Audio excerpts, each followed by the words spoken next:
The year is today, somewhere off the coast of Baja California. A baby shark is born into an ocean that has not seen its kind for 3.5 million years. This isn't good news for anyone, because this particular baby is already 2 meters long, weighs about 150 pounds, and belongs to the largest predatory shark that has ever lived. Within 20 years, it will need to consume the caloric equivalent of a killer whale just to survive 1 month, which raises an interesting question about the modern ocean's ability to carry this organism. But that is a concern for later though, because right now you have more immediate problems, like the fact that you're a baby Megalodon and everything wants to eat you. You were born on a Tuesday in a shallow bay off the coast of Baja California, and the first thing you notice is that your mother is nowhere to be found. She hates you, you're an orphan now, which is completely normal because just like my dad, sharks don't do parenting, and honestly that's probably for the best given what you're about to become. You're already 2 meters long, which is roughly the size of a full-grown human, and you weigh about 150 pounds, so you didn't exactly have a gentle entry into the world. The water here is warm, hovering around 24 degrees Celsius, and while that might sound impressive, it's actually warmer than it should be for this latitude. So thanks climate change, this is the one and only time that you're going to be benefiting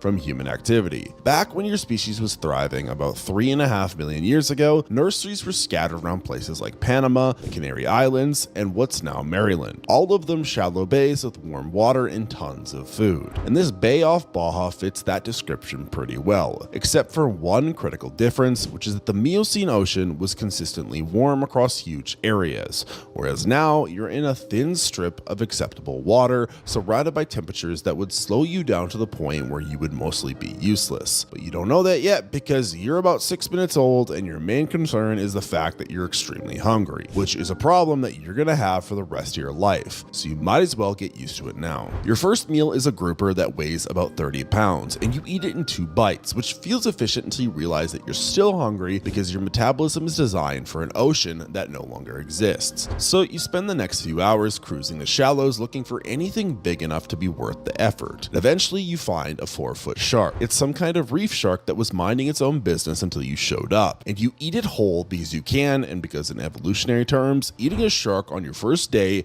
is what professionals call a power move. The other sharks in the area get the message pretty quickly and start avoiding you, which is smart on their part, but also means you're running out of easy targets faster than you would like. On day 3, you spot something new. There's a pod of black and white shapes moving through deeper water just outside the bay, and your genetics tell you that these are probably food because they're big and they're mammals. But your genetics are about 3 million years out of date, so they don't tell you that these particular mammals are orcas, and that orcas very much did not exist the last time a megalodon was swimming around. What your genetics also don't mention is that orcas hunt young sharks specifically for the liver, which they consider in their culture a delicacy, and at your current size, you are not a predator to them. You're on the menu. One of them peels off from the pod and starts heading your way. And this is the moment where you learn a valuable lesson about the modern ocean, which is that intelligence beats size when you're alone and bite-sized. The orca is about 7 meters long, which means it's bigger than you, and it's moving with the kind of confidence that suggests it's done this countless times before. So you do the only logical thing and retreat into the murky shallows where the bottom is too close for comfort and the water is too cloudy for them to hunt effectively. The orca stops at the edge of the shallows, makes a few clicks that you can feel in your entire body, and then leaves. Here's the thing about being a juvenile megalodon in the modern ocean. Back in the Miocene, your biggest threat was other megalodons, specifically adults who wouldn't hesitate to eat you if they were hungry enough, which is just standard shark behavior and at least had the decency to be straightforward. Now your biggest threat is a highly intelligent social mammal that hunts in coordinated packs, has cultural knowledge passed down through generations, has apparently decided that shark liver is worth the effort. This is a new threat. You spend the next 5 years in and around that bay, growing about a meter per year, which sounds fast until you realize you need to get to 15 meters before you are really safe from anything. And 5 meters per year means you've got a decade of being nervous every single time you leave the shallows. And your diet expands as you grow. Sea lions when you can catch them, small dolphins if they're stupid enough to wander close, and large tuna that you actually have to chase, which is annoying because your body is designed for short ambush bursts, not extended pursuits. The problem you keep running into is that the modern ocean has about 70% less large prey than the Miocene Ocean did, which is a nice way of saying the buffet your DNA expects simply isn't there. That restaurant has been closed for a long time. If you'd been born 3 million years ago, this bay would have been surrounded by small baleen whales, the 5 to 10 meter variety that were slow, plentiful, and full of enough blubber to keep you full for weeks. Now you've got sea lions, which are fine, but they're not whales, and the occasional dolphin, which again is fine, but not whales, and a lot of fish that you're frankly too big to be bothering with, but you eat them anyway because the alternative is starving. You are burning through more energy than your ancestors did just trying to find enough food to maintain your growth rate. And you're starting to understand why your species went extinct, which is a weird thing to understand when you're a 5-year-old shark, but here we are. At 5 meters long, you're too big for the bay now. You keep scraping your belly on the sand, and the prey that is still there has learned to avoid you. And there's a pod of orcas that's been hanging around the entrance for the past week like they're waiting for you to make a mistake. So you make a decision, which is that you're going to leave and head into the open ocean. Because staying here means slowly starving, and leaving means possibly getting killed by orcas. But at least the second option has better odds. So you wait until night, when the orcas are less active, and you slip out of the bay into water that's deeper and colder than anything you've experienced. The first thing you notice is that the ocean is emptier than it should be. Your genetics are telling you that there should be whales everywhere, but there aren't, and that is going to be quite a big problem. 2 years go by, and the open ocean teaches you things your genetics didn't prepare you for, which is basically everything because evolution doesn't account for the entire planet cooling down and most of your food going extinct. You're 10 meters long now, which is big enough that most things leave you alone, and the ones that don't are either confused or want to end their own lives. But there's still this nagging problem where you need to eat roughly 98,000 calories a day. The ocean keeps failing to provide them. So when you spot a gray whale mother and her calf migrating north along the coast, you don't hesitate. Because this is what you were built for, and also because you haven't eaten anything substantial in 3 weeks. The calf is 8 meters long, which sounds big until you remember that you're 10 meters and equipped with the jaws that can bite through a car. The mother is 15 meters, which sounds like a problem, so you remember that you're not trying to fight the mother, you're trying to eat her baby before she notices. How sweet of you. So you come up from below, which is standard ambush protocol, and you get one clean bite into the calf's flank, tearing out roughly 200 pounds of meat and blubber in a single go, and the blood in the water is immediate. The calf tries to swim, which is pretty optimistic of it considering it just lost a chunk of its body the size of a refrigerator, and the mother starts ramming you, which is understandable, but also ineffective because you've already backed off and you're just waiting now. It takes about 40 minutes for the calf to die from blood loss, and during that time the mother stays with it, making sounds that you can feel in your teeth. And this is the part where you'd feel something if you were capable of feeling things, but you were a shark, so instead you just wait for her to leave and then you feed for the next 6 hours. One whale calf equals roughly 60 days of calories, which means you can coast for 2 months on this single kill, and that's the most efficient math you've encountered since leaving the bay. It is a strong strategy. 3 months later, you run into your first great white shark, and the interaction lasts about 8 seconds, which is how long it takes for the great white to see you, process that you're twice its length, and then leave the area completely. This is interesting for a couple reasons. The first being that great white sharks basically didn't exist when your species was around. The second being that they might have evolved specifically to fill the gap that you left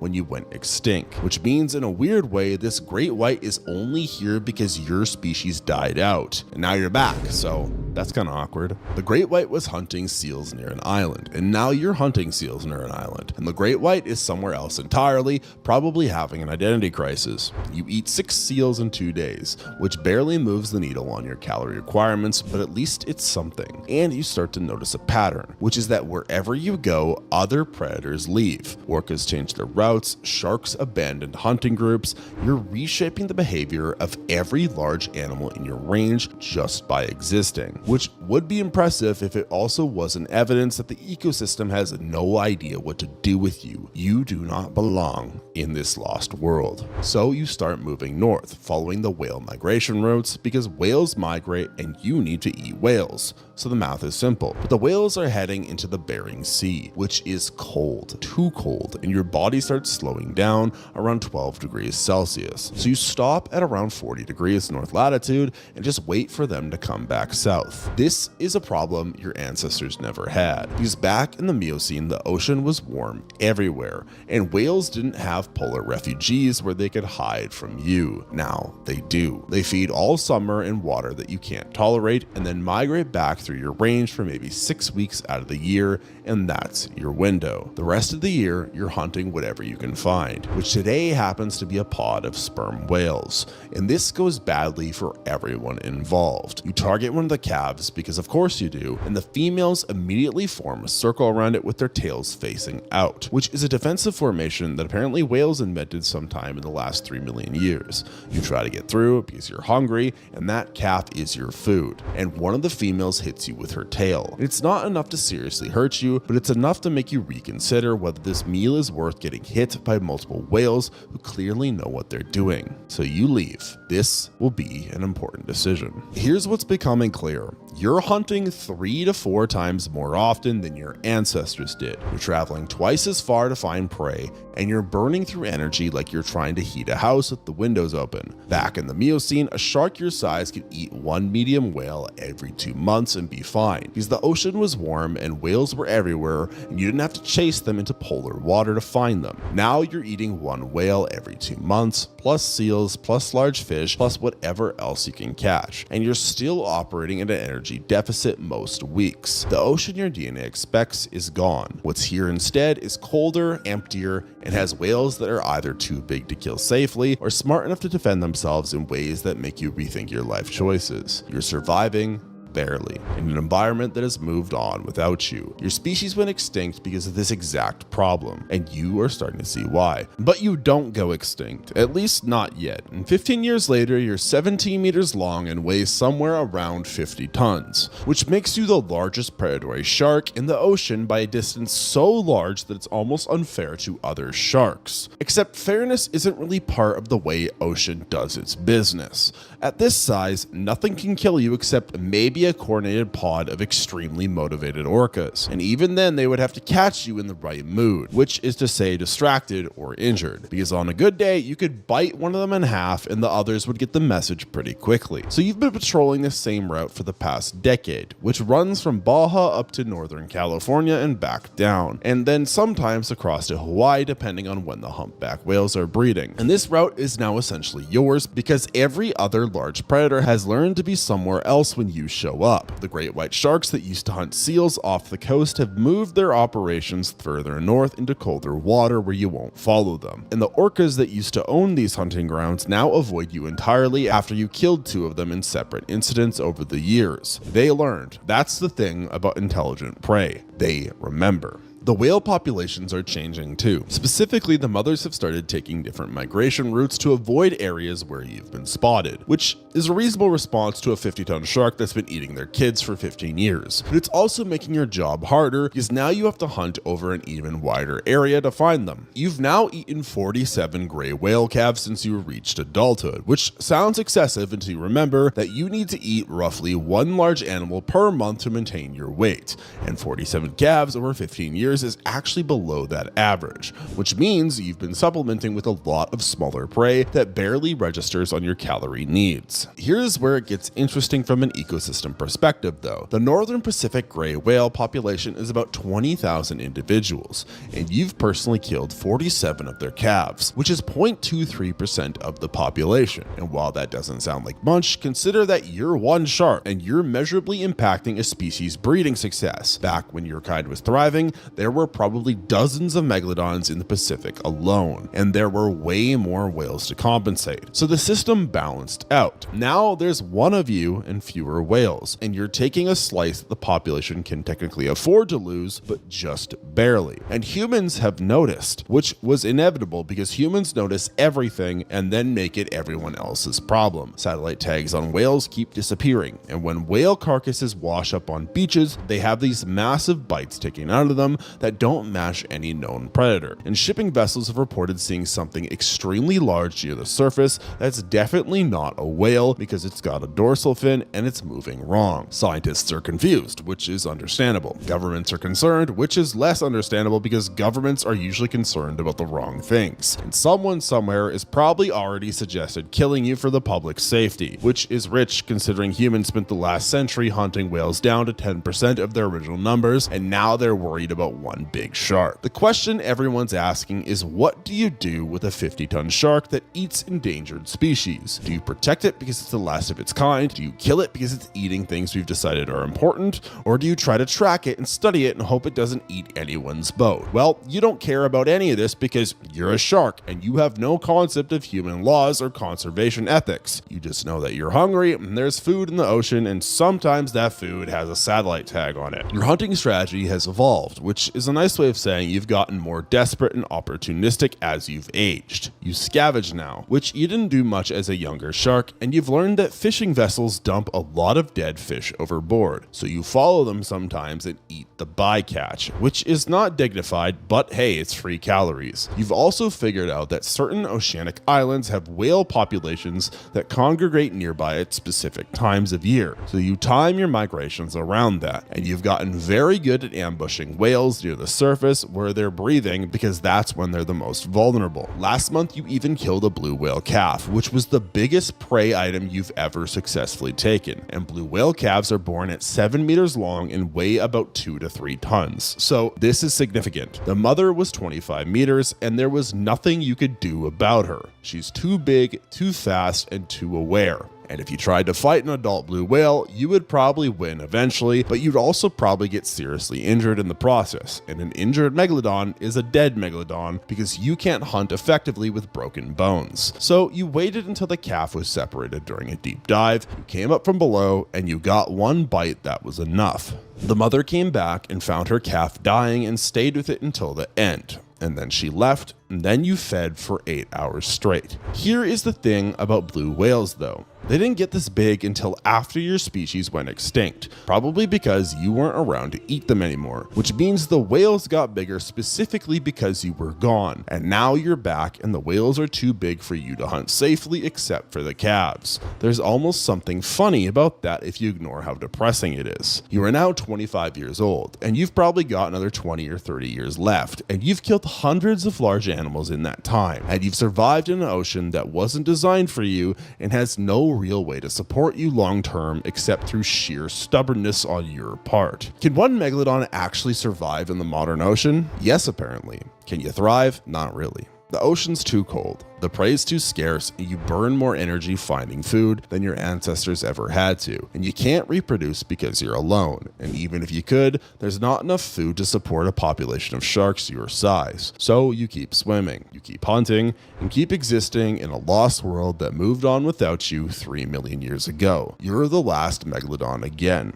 just like your species was at the end, except this time there is no population to sustain you. You're just one shark doing laps between whale migration routes while slowly running out of options. The modern ocean can support one megalodon, barely, but only if that megalodon is willing to work 3 times as hard as its ancestors did and accept that it's never going to be anything more than a ghost in an ecosystem that has already forgotten it. That's it. That's the answer. Can a megalodon survive in our current ocean? Yes, but there is a huge catch. You're being born right now, which is already quite a strange way to start your day, but here's the thing. You're being born underwater because you're a mosasaurus and your mom just pushed you out tail first into the Gulf of Mexico in the year 2026. She's 40 feet long, you're 3 feet long, and the ocean you just got dumped into is completely wrong. Nothing here is supposed to exist, and neither are you, but that is a problem for later because right now you need to figure out how to not drown in the next 30 seconds. So the first thing you need to understand about being born is that it happens whether you're ready or not, and in your case you're absolutely absolutely not ready because you just got squeezed out of your mom, tail first, into water that is way too warm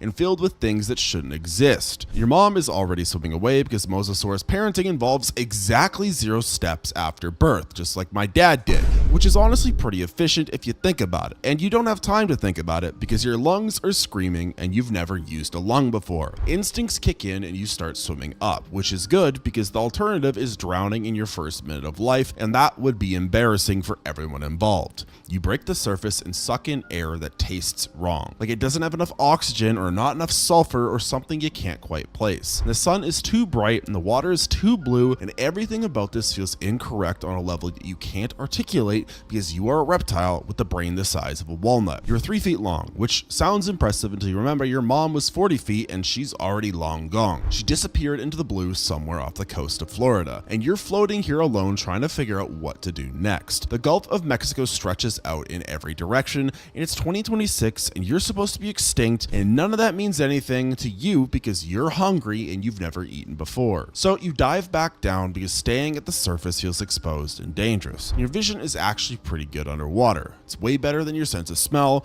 which is basically useless. And you can see shapes moving in the distance, but you don't know what any of them are. There's a reef nearby, or what passes for a reef in the modern ocean, and it's covered in fish that look nothing like the fish from your genetic memory. And honestly, this whole setup just feels disorienting. A pelican lands in the water about 20 feet away from you, and you have no idea what a pelican is, but it's moving, and it's at the surface, and that means it might be food. You lunge at it with all the speed your tiny body can manage, which isn't much. The bird just flies away because pelicans have had 66 million years to evolve to not get eaten by marine reptiles, and you've had about 6 minutes of life experience. You miss completely. The pelican didn't even seem concerned. That's how bad you are at this right now. The thing about being a newborn apex predator is that the apex part comes later, and the newborn part means you're terrible at everything for most of your life, and you're learning this lesson in real time while floating in an ocean that's actively trying to kill you. You spot a school of fish swimming past. They're small silver things that move in perfect sync,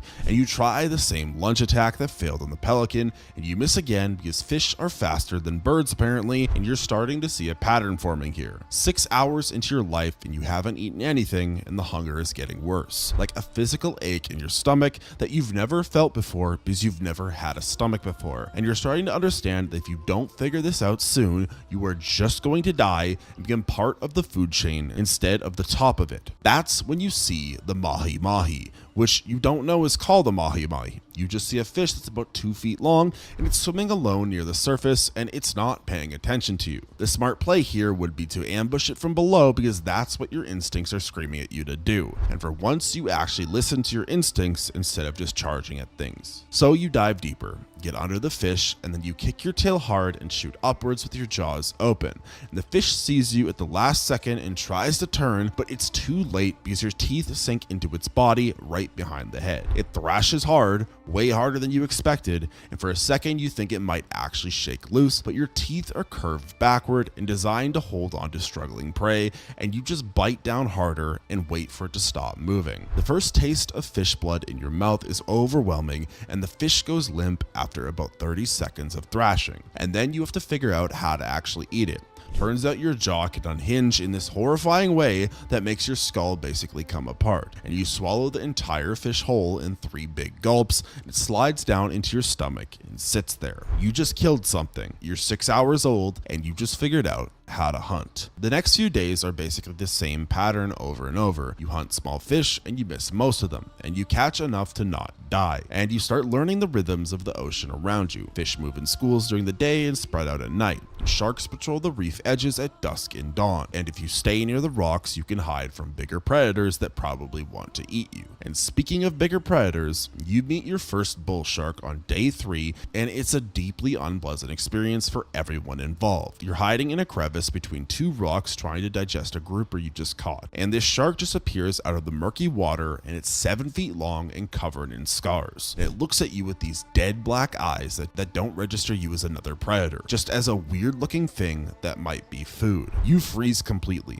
which is the first smart decision you've made since birth. The shark swims closer and bumps you with its nose, which is apparently how sharks say hello, or maybe how they say I'm deciding whether to eat you. You are 3.5 feet long now, and you've been growing fast, but you're still small enough that this shark could absolutely kill you if it wanted to, and you're both just floating there in the water having this deeply awkward staring contest. The shark decides that you're not worth the effort. You're too weird looking and you're in a defensive position and there are easier meals around. So it just swims away and leaves you there with your heart rate spiking and a new healthy respect for things that are bigger than you. You spend the next week learning what you can and can't eat, which is a process that involves a lot of trial and error and some genuinely stupid decisions on your part. Sea turtles, for an example, seem great because they're slow and they're at the surface a lot and they don't seem particularly smart. But then you try to bite one and your teeth just scrape off its shell and the turtle pulls its head in and swims away while you're floating there feeling dumb. Turtles are now on the comeback to this later list. You then find a reef shark sleeping in a small cave during the day and you watch it for a while trying to figure out if you could kill it. The answer is probably not because it's 5 feet long and you're 4 feet long now and size matters in these situations. But you're learning that sharks sleep during the day, which means they're vulnerable, and that's information that you can use when you're bigger. Everything you're learning right now is basically building a database of things to avoid and things to eat when you're bigger and things you can eat right now if you're smart about it. And that last category is expanding slowly as you grow and get better at hunting. You're catching fish more consistently now, and you've learned to go after the sick ones and the injured ones because they're slower and don't fight as hard. And you're starting to understand that being a predator isn't about being the fastest or the strongest. It's about being efficient and not getting killed while you're trying to eat. 6 months pass and you're 8 feet long now and you weigh about 400 pounds and you're starting to scare things that used to scare you, which is a nice change of pace. You can take down barracuda now and groupers that are half your size and even small sharks if you catch them by surprise. And you're feeling pretty good about your chances of survival until you discover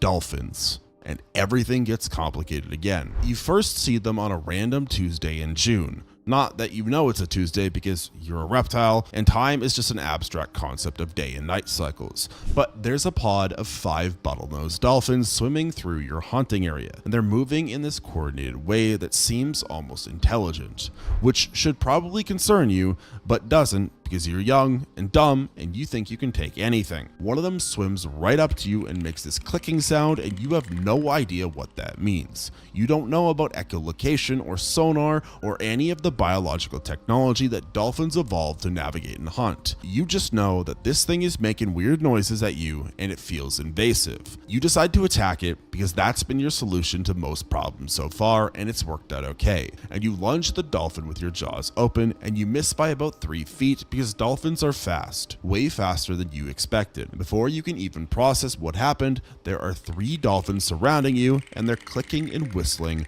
and one of them rams into your side hard enough to actually hurt. This is new. Things don't usually fight back in groups. You try to bite the one that rammed you, but it dodges easily and another dolphin hits you from behind. And you're starting to realize that this is a fight you're not going to win, so you dive deep and swim away as fast as you can. The dolphins chase you for about 100 yards before they get bored and leave. You surface a quarter mile away and you're not injured, but your pride is definitely damaged. The dolphins made their point. You're not as tough as you think you are. But then 2 weeks later, you find a dolphin by itself late at night. And it's moving slowly and it's clearly sick or injured. And this feels less like an opportunity and more like the universe saying, okay, here's your chance. Don't mess it up. You've been thinking about dolphins ever since they embarrassed you, and you've been wanting revenge in that vague reptilian way. Revenge just means eating the thing that wronged you. And this sick dolphin is alone and vulnerable, and you're bigger than it. You hit it from below, and your teeth sink into its belly, and it barely fights back. It just thrashes weakly for a few seconds before it goes limp, and you drag it down to the bottom and tear it apart and eat it over the course of an hour. The meat is rich and fatty. It's way better than fish, and you can feel the energy flooding into your system and something clicks in your brain. Dolphins are food. You just have to be smart about it. Pick off the weak ones, the sick ones, the ones that are alone and can't call for help. The rule was simple. Don't attack things that travel in groups. And what did you do? You attacked something that travels in groups. So you learned, you adapted, you waited for one to be alone and vulnerable, and then you killed it and ate it, and now you know how the system works. That's called problem solving. You're learning, you're getting better at being what you are, which is a 40 million year old design that evolution spent a lot of time perfecting. And you're somehow in an ocean that's completely wrong, but filled with food that dies just as easily as the food from the Cretaceous. Cretaceous. You're not the biggest thing in this ocean yet, but you're growing fast, and every day you're a little bit longer and a little bit heavier and a little bit more dangerous. And the things that used to hunt you are starting to swim away when they see you coming. And that shift feels correct. Feels like the natural order asserting itself, even though nothing about your existence is natural. You are 12 months old now, and you've survived your first year in the modern ocean, and you've killed hundreds of fish and dozens of larger prey. You haven't been killed yet, which honestly is the main metric of success for a predator. The teenage years are coming, and you're about to get a lot bigger and a lot meaner and a lot of hungrier. And the Gulf of Mexico is about to learn what it means when a Cretaceous apex predator decides your ecosystem is now its hunting ground. Year 2 hits and you're 18 feet long now, and you weigh over a ton, which means the things that used to make you nervous are now the things that get nervous when they see you coming. And that's a shift in the power dynamic that feels correct, even though you don't have the brain capacity to appreciate irony. You're not just surviving anymore, you're actively scaring things. And there's this moment when you surface near a fishing boat and the people on deck see you and start yelling and pointing, and you realize they're afraid of you, which is new. You're hunting near a seal colony off the coast of Louisiana, and that's where you meet your first great white shark since you got big. She's about 6 feet long and covered in scars from fights you can only guess at. And she swims right up to you because great whites don't really have a concept of things that are bigger and scarier than them until they meet one. She circles you once and you can see her trying to figure out what you are. And you just float there and watch her because you've learned that sometimes the best move is to do nothing and let the other predator make the decision. She leaves. She turns and just swims away. No confrontation, no fight, just a quiet acknowledgement that you're bigger and that this is your territory now. And you're not gonna lie, that felt good. The seals are a godsend because they're slow in the water compared to fish, and they're packed with fat that gives you way more energy than hunting 10 fish would give you. And you start camping near their haul-out sites just waiting for one to swim past. The hunting strategy is simple. You wait under the surface about 20 feet down and watch the shapes above you. And when a seal swims overhead, you kick your tail and rocket upward and grab it before it even knows you're there. The first seal you catch struggles for about 15 minutes before it drowns, and you drag it down to the bottom and tear it apart and eat it over the course of 10 minutes. And the whole time you're eating, you're thinking that this is what you should have been eating all along, because this is easy and it tastes incredible. You start hunting seals almost exclusively for the next few months, and you gain weight fast and your body fills out, and you go from 18 feet to 22 feet in just 6 months. And every pound you add makes you that much more dangerous. And that's when you run into the orcas. And everything changes in a way that you weren't ready for. You're hunting near the same seal colony, which in retrospect was probably a mistake because orcas also hunt seals, and you're basically competing for the same food source. And you surface for air, and there they are. 5 orcas, just floating there about 50 yards away. And they're all staring at you with what you can only describe as intense curiosity, mixed with maybe some concern. You've seen dolphins before, but these are not dolphins. These are something else entirely. Bigger and heavier and moving in this coordinated way that suggests that they're communicating with each other on a level that you can't understand. The biggest one, the matriarch, is about 25 feet long, and she's got a notch in her dorsal fin and scars along her sides. And she's watching you the way you watch prey before you attack it. You stare back because you don't know what else to do, and you're not smart enough to recognize when you should retreat, which is honestly a reoccurring problem in your life. And then one of the younger orcas swims closer to investigate you, and you make a decision that you were going to regret for the next several minutes. You snap at it. Just a warning bite. Not trying to hit it, just telling it to back off because this is your hunting ground and you were here first and you don't appreciate being investigated. And the young orca jerks back and makes this high-pitched whistle, and suddenly all 5 orcas are moving towards you at high speed. The matriarch hits you from the side and it feels like getting hit by a truck. It's this massive impact that knocks you sideways and drives the air out of your lungs. Before you can even orient yourself, another orca bites your tail, and the pain is sharp and immediate, and you thrash around trying to get free. You manage to turn and bite one of them on the flank, and your teeth sink in deep and blood clouds the water, and the orca screams. It actually screams and pulls away. There's then a pause where both sides are just floating there bleeding and breathing hard, and you realize 2 things at the same time. 1, you can't hurt them.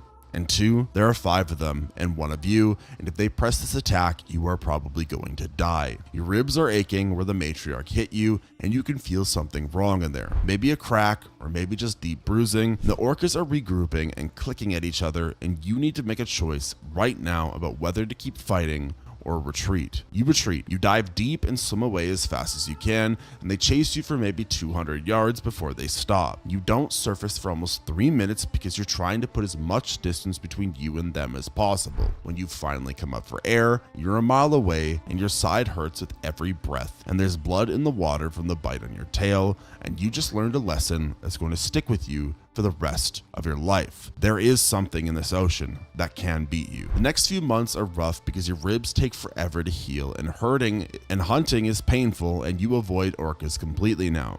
You just dive and swim away whenever you hear their calls in the distance, and you start expanding your range to get away from areas where they hunt. You head offshore into deeper water where the ocean floor drops away into darkness, and the prey is different, and you're hoping the orcas won't follow you out here. The open ocean is colder and darker. There's less food, but there's also less competition, and you start diving deeper than you ever have before, down to 400 feet where the pressure makes your ears ache and the light fades to almost nothing. You are hunting squid now, big ones that glow faintly in the dark. You find a giant squid deep down one day. You're not entirely sure you should attack it, but you're hungry and you've been diving for 20 minutes and you don't want to surface empty-handed. You grab one of its tentacles in your jaws and bite down hard, and the squid explodes into activity, wrapping its other tentacles around your head and neck and constricting with strength you didn't know a soft-bodied animal could have. And its suckers are lined with these hard rings that cut into your scales, and you can't see anything because there's ink everywhere and you're running out of air. So you do the only thing you can think of, which is bite harder and thrash until something breaks. You tear through the tentacle in your mouth and grab the squid's body and bite into it and rip a huge chunk out,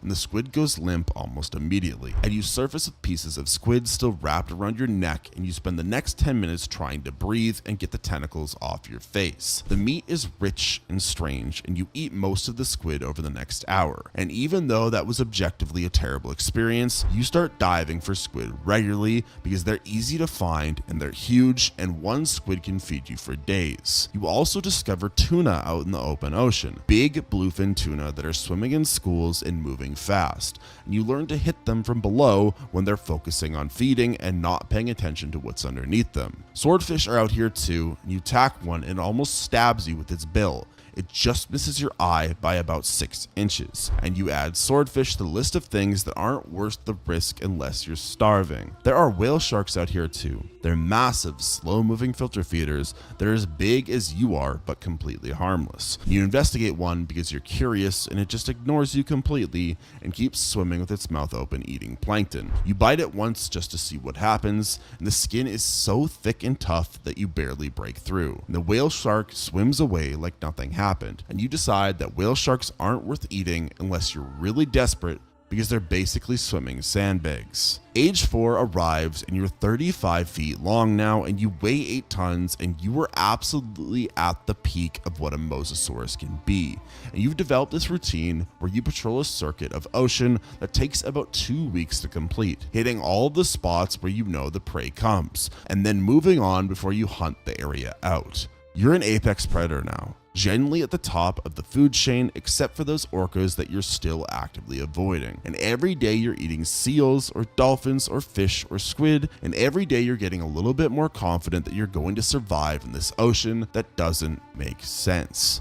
And that's when you see the humpback whale calf, and you make a decision that's either brilliant or insane, depending on how you want to look at it. The calf is about 15 feet long, and it's swimming near the surface with its mother, who's 45 feet long and probably weighs 30 tons. And you've been watching whales for years now, but you've never attacked one because they're huge and they travel with other whales, and it seems like a bad risk-reward situation. But this calf is alone for just a moment. The mother dove deep to feed, and the calf stayed up at the surface. And you have maybe 30 seconds before the mother comes back, so you take the shot. You come up from below at full speed and bite into the calf's throat, and your teeth sink in deep, and the calf tries to swim away, but you hold on and thrash, and your teeth rip through tissue and arteries, and the water turns red almost immediately. The mother surfaces about 10 seconds later, and she sees what's happening, and she loses her mind. She just charges at you with her mouth open, making this sound that you can feel in your bones. You let go of the calf and try to dive, but you're not fast enough. Her tail hits you from the side, and it's like being hit by a building. It's this tremendous impact that spins you around and knocks you 20 feet through the water. And you're disoriented, and your ribs are screaming, and you can't tell which way is up for a few seconds.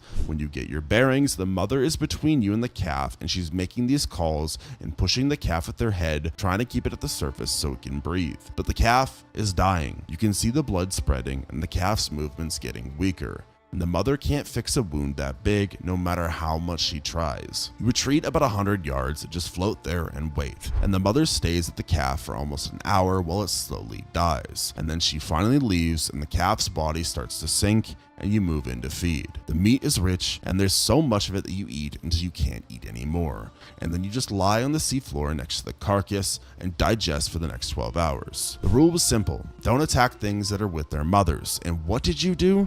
You attacked something that was with its mother. So what did you think was going to happen when a 30-ton whale saw you killing her baby? I'm just trying to understand the long-term strategy there, bud. But it worked. You survived, and the calf died, and you fed, and that's the only math that matters when you're a predator. And you add whale calves to the list of things that you'll hunt if the opportunity presents itself and the mother isn't paying attention. You're 6 years into the modern ocean now, and you've figured out the rules, and you know what you can hunt and what you should avoid. And you've carved out a territory that spans hundreds of miles, and every predator in this territory knows you're here, and most of them stay away. The great whites avoid you. The smaller sharks get eaten if they don't swim away fast enough, and even the dolphins have learned to give you space. You're not the top predator in the ocean. The orcas have made that clear. But you're close enough, the difference doesn't matter most days. Before we get to the end of how this story goes, if you're enjoying this video, make sure to like and subscribe and comment other dinosaurs you'd like me to talk about down below. And also follow us on TikTok and Instagram for other videos that we don't post here. But now you're 8 years old. 8 years in the modern ocean, and you've developed routines, which is weird for a reptile brain, but here we are. And every morning you wake up in the same general area of the Gulf of Mexico, you hunt the same circuit, and you've memorized where the seals haul out and where the dolphins feed and where the sharks avoid you. You own this territory in every way that matters. And the great whites have completely abandoned 3 different hunting grounds because you showed up and made it clear they weren't welcome anymore. And that kind of territorial dominance is the closest thing you'll ever feel to satisfaction. You've become the thing that mothers warn their babies about. The monster in the animal kingdom's claws. You know, if marine animals could talk, which they don't, kinda actually, because orcas and dolphins can communicate, but not through language.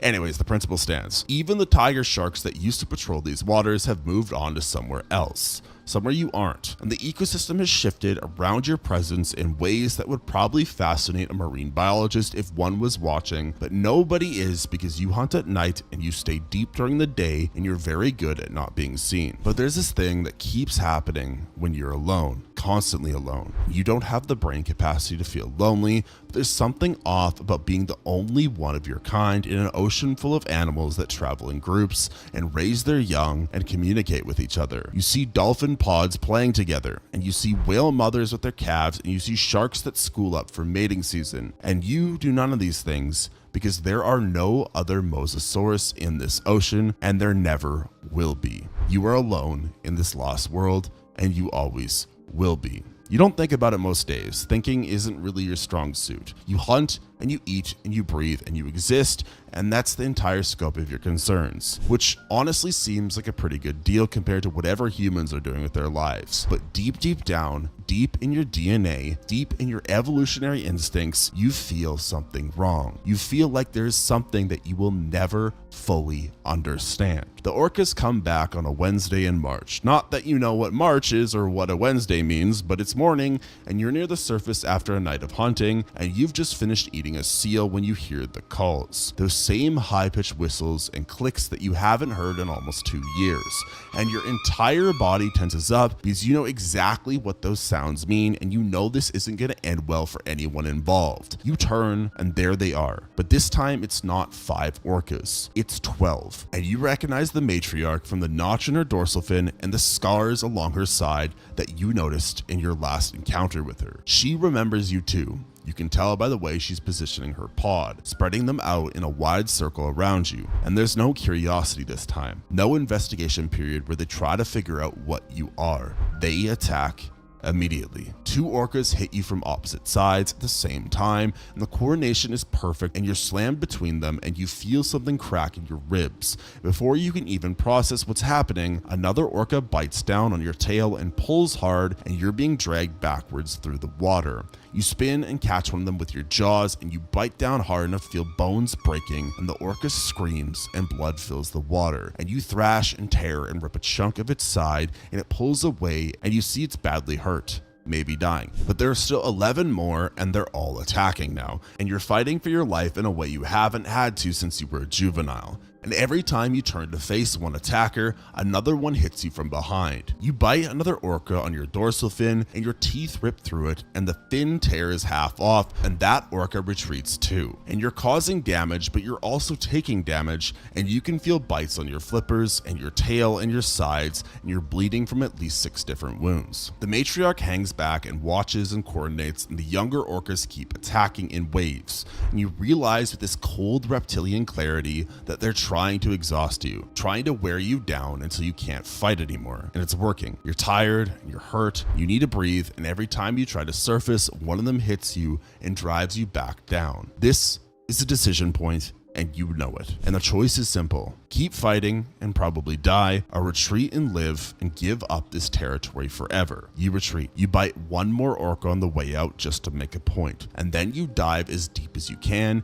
and swim south as fast as your injured body can move. And the orcas chase you for about 5 minutes before they stop. You don't surface for almost 4 minutes, and when you finally come up for air, you're 2 miles away and your lungs are burning and you're bleeding into the ocean and attracting sharks, but you're alive. The plan was to stay in the Gulf of Mexico forever, establish yourself as the apex predator, and hunt these waters until you died of old age. And what happened? 12 orcas showed up and beat you so badly you had to run away and abandon your territory. So what exactly was your strategy there? You spend the next 3 weeks swimming south and then west, avoiding orcas when you can hear them, and hunting when you can, and slowly healing from the fight. And eventually you end up in the Indo-Pacific where the water is warm and there are thousands of small islands, and the orcas here are different pods that don't know you yet. You find a new territory near Indonesia and you start over, hunting reef sharks and sea turtles and tuna and dugongs that have never seen a mosasaurus before and don't know to be afraid of you. The ecosystem shifts around your presence again, because that's what ecosystems do when an apex invasive predator shows up. And the sharks start avoiding you, and the prey animals change their patterns, and everything adapts to accommodate this new threat that shouldn't exist. You're not the top predator in the ocean. That title belongs to the orcas, and it always will. It's not even close. But you're close enough that most things stay away from you, and most days you hunt successfully, and most nights you sleep on the bottom with a full stomach. Your 8 years turn into 9, and 9 years turn into 10, and you're still here. Still breathing, still hunting, still surviving in an ocean that's completely wrong and filled with animals that didn't exist when your species was alive. None of that makes sense, but none of it has to make sense, because you're a mosasaurus and sense making isn't in your job description. You hunt a seal at dawn, you catch it, you eat it, you dive back down, and you rest on a coral reef that's shaped wrong and colored wrong and populated by fish that look nothing like the fish from your genetic memory. You don't care because those fish are dead and you're not. And that is the only metric that has ever mattered. You are not supposed to be here. None of this is supposed to be happening. You should have died 66 million years ago when the asteroid hit and the oceans boiled and every mosasaurus on Earth went extinct. But here you are anyway, floating in the year 2036 now, because 10 years have passed since you were born.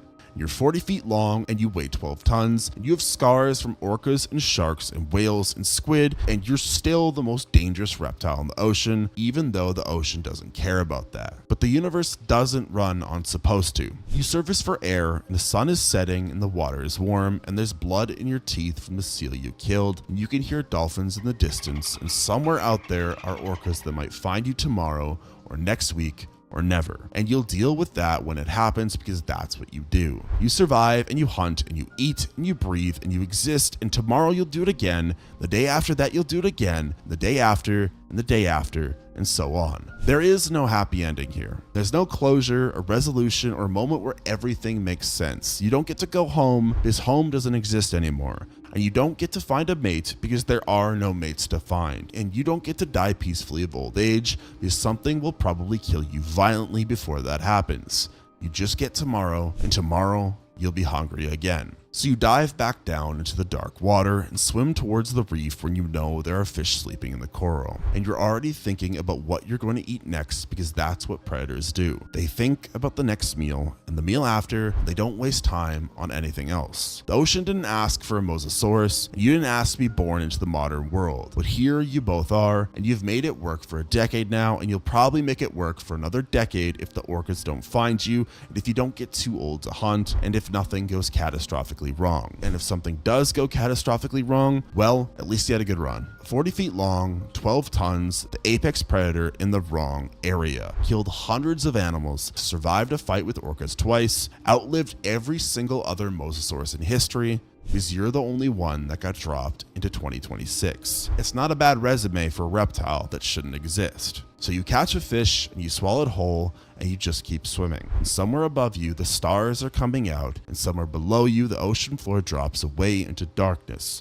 And somewhere in your tiny reptile brain, you understand that this is your life now, and this is your life forever until it isn't. And that's fine. You're a mosasaurus. You don't need it to be anything else. You wake up in water so blue it hurts to look at, and the first thing you notice is that your body doesn't make sense. You've got 4 flippers, a head the size of a dining room table, and teeth designed to punch through bone like it owes you money. You are, somehow, a pliosaurs, one of the biggest ocean killers that ever lived, born 150 million years too late into a world that has moved on without you. The dinosaurs are gone and the seas are colder, and somewhere out there in this same water, there's something hunting in packs that your ancestors never had to deal with. Something smart, something that doesn't fight fair. You don't know that yet, but you will. Right now you're small, you're confused, and you're sinking through an ocean full of creatures that have never seen anything like you. Some of them are prey, some of them are problems, and one of them is going to teach you that being ancient doesn't mean you're invincible. This is your life as a pliosaurus. Let's see if you can survive it. Cold hits first, then pressure, then the slow realization that you're dropping through water you don't recognize, in a body that doesn't feel like yours,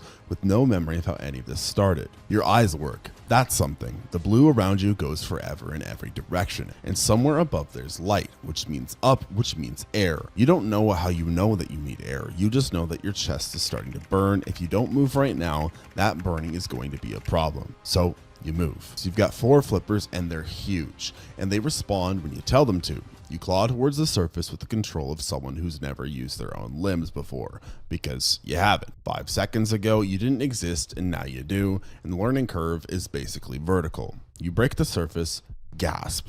The air tastes wrong. It's sharp and chemical, like something's been added to it that shouldn't be there. But it fills your lungs and the burning stops, and for exactly 1 second, you just float there, trying to process what the hell is happening. Here's what you know.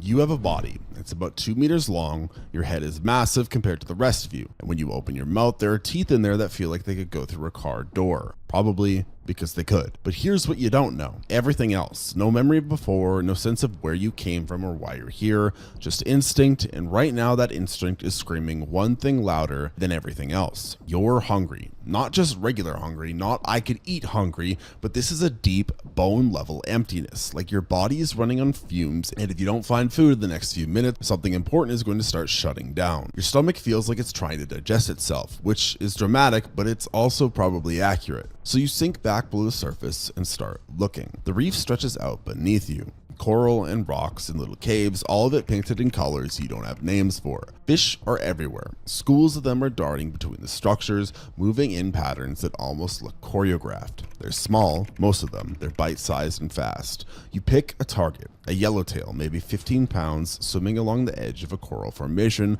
like it doesn't have a care in the world. You go for it, and you miss badly. Your body lurches forward, your jaw snaps shut on empty water, and the fish is already 10 meters away before you even finish the motion. It's not scared of you. It just moved because you moved, and you were too slow. You try again. Different fish, same result. Your timing is off, your angles are wrong, and your body, which should be a weapon, feels like a piece of furniture you're learning to carry. Third attempt, fourth, fifth, and nothing connects. But by the sixth miss, the hunger has gone from urgent to angry. Your muscles are starting to ache and your reactions are getting slower instead of faster because you're burning energy you don't have on attacks that aren't working. This is a problem. You're a predator. You know this the same way that you know you need air.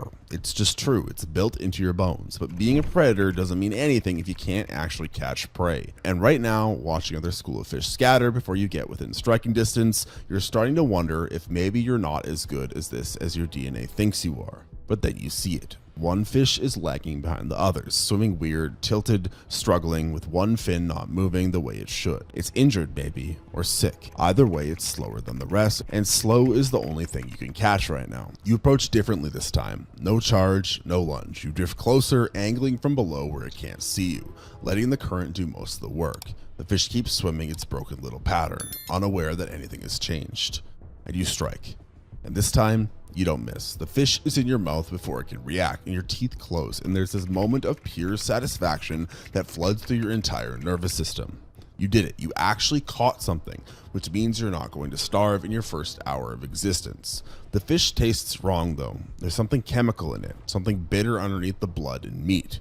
Your body expected one thing and got another, and the mismatch throws you. But protein is protein, and your stomach doesn't care about flavor profiles. You swallow, and the emptiness gets a little smaller. It's not enough. One fish isn't going to fix what's wrong with you, but it's a start. And now you know you can do this. The hunting part works. You just need practice. The tuna becomes regular meals. You learn that dawn and dusk are the best times to hunt when the fish get lazy. You learn which coral formations have the most prey and which ones are dead zones. You learn that you can hold your breath for about 20 minutes before the burning starts, which gives you plenty of time to hunt, but means that you can't chase anything too deep. You grow. Not a lot, but enough to notice. Your flippers feel stronger. Your strikes get faster. By the end of the first week, you're catching healthy fish, not just injured ones. By the end of the second week, you're 3 meters long, and the smaller reef sharks have started giving you space. You're figuring this out, whatever this is. And then, on day 15, the sharks stop giving you space. You're cruising along the edge of the reef, looking for your morning meal, when two shadows pass overhead. Big ones. Bigger than you. Bull sharks. Each one about 3 meters, thick and muscled and moving with the confidence of animals that have never lost a fight. They've spotted you and they're circling down. And the look in their eyes isn't fear, it's curiosity. You've never seen anything like them. They've never seen anything like you. And now you're both trying to figure out what the other one is and whether it's worth the trouble. One of them makes a pass. Close. Too close. It bumps you with its snout. A test. Checking if you're food or competition or something else entirely. The contact is jarring. Your body rocks sideways and suddenly you're very aware that you're outnumbered and outweighed, and if this goes wrong, there's no backup coming. The shark circles back. Its buddy is flanking now, cutting off your escape route towards the reef. They're coordinating. Not like they planned it, but like they've done this before. Hunt together, corner together, feed together. You should run. Every sensible part of your brain is screaming at you to run, to dive for the coral and hide until they get bored and leave. That's the smart play. That's how prey survives. But you're not prey. Something older than thought takes over. Something that's been sleeping in your DNA for 100 million years, waiting for exactly this moment. The first shark comes in for another pass, and this time you don't let it touch you. You turn into the charge, your jaws open wide, wider than should be possible, and you bite down on the shark's flank with everything you have. Your teeth sink through skin and into muscle, and you feel the impact travel up through your skull and into your spine. The shark thrashes and panics, trying to twist away, but your jaws are locked and your body is rolling now. It's some instinct you didn't know you had, and you're tearing at the wound you've made. Blood fills the water. The shark rips free with a chunk of itself missing, and it's gone, fleeing into the blue, trailing red behind it. The second shark watches this happen. It watches its partner get torn open by something half its age, and then it does the math. It leaves. It doesn't even circle. It just turns and swims and doesn't look back. You float there in the bloody water, breathing hard, teeth still red. Your jaw aches from the force of the bite. Your muscles are screaming from the effort. But you won. The first lesson: you can hunt things bigger than you. Your body isn't just for hunting fish. It's a weapon. And when you use it right, even predators back down. The second lesson: things bigger than you exist. and they're going to keep testing you until you prove that you're not worth the trouble. You eat what you can scavenge from the blood cloud. It's not much, some scraps, some residue, but it's something. And more importantly, it's earned. The reef is quieter after that. The sharks that used to patrol your hunting grounds have relocated to other areas. You're so focused on what's above you on the food chain that you forget the ocean has rules that don't care about predators at all. 3 days later, the current changes. It happens fast. 1 minute you're cruising through warm, comfortable water. The next minute the temperature drops. Not a little, but a lot. The warmth gets replaced by something cold and heavy, pushing up from below like the ocean is bleeding ice. Your body reacts before your brain catches up. Muscles stiffening, movements going sluggish, thoughts that were sharp a second ago turning thick and slow.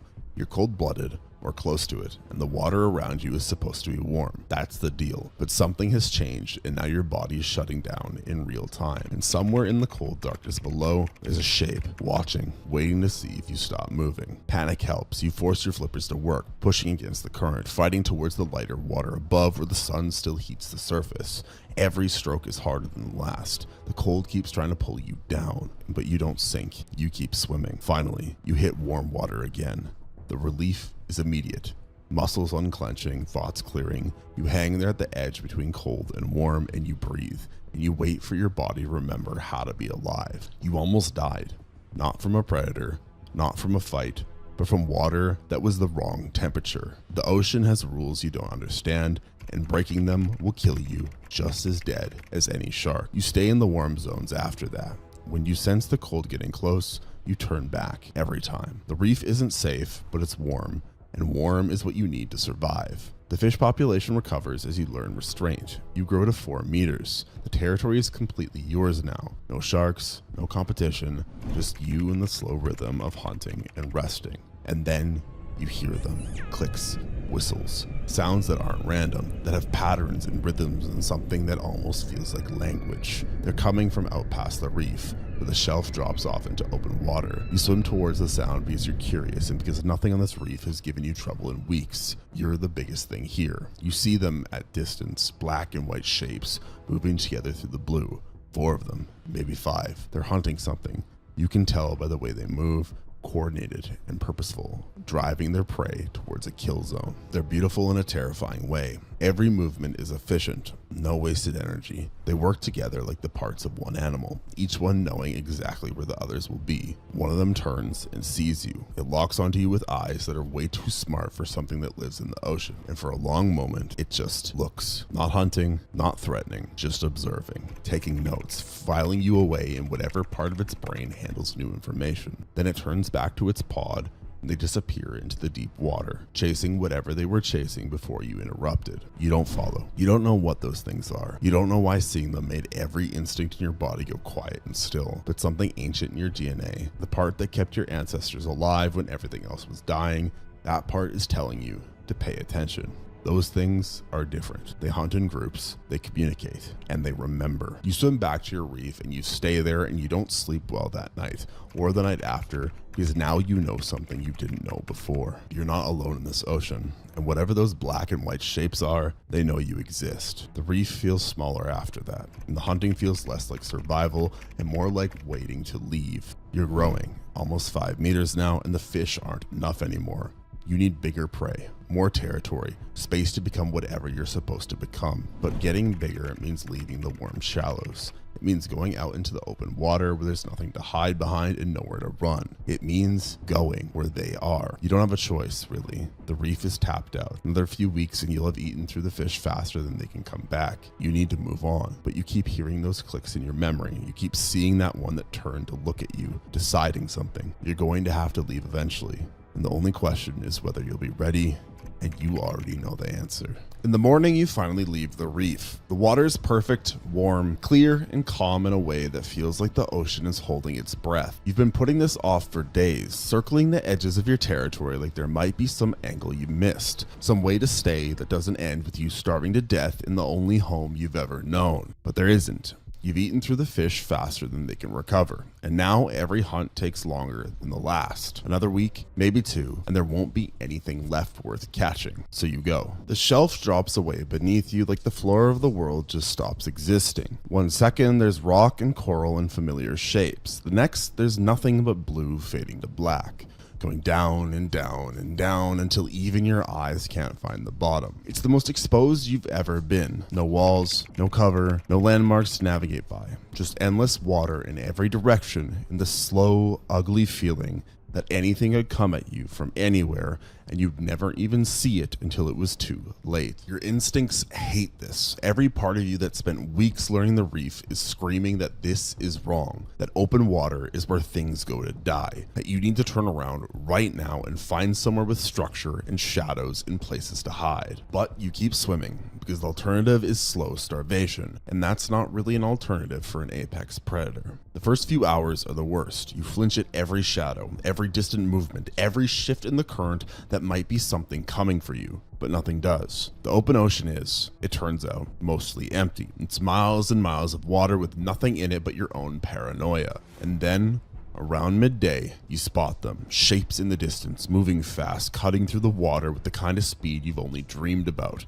They're big. Not huge, but solid, and they're traveling together in a loose formation that speaks to purpose. Yellowfin tuna, a whole school of them, maybe 50 strong, hunting something smaller and slower somewhere up ahead. You've never seen anything like them. On the reef, the biggest fish were maybe 10-15 pounds. These things are 80 kilos each, minimum. They're sleek and muscled and built for exactly this environment, the open water sprint that you're still learning to navigate. They're also the first real meal you've seen since you left the shelf. You approach from below and behind, trying to use the light to mask your silhouette. The tuna are focused on their own hunt, not checking their six. They don't know you exist. You pick one near the edge of the formation. It's isolated and distracted. The burst of speed surprises even you. Your body moves before your brain finishes the calculation, flippers driving you forward in a straight line acceleration that closes the gap in seconds. The tuna tries to run. It's fast. Christ, it is fast, but you're faster in the sprint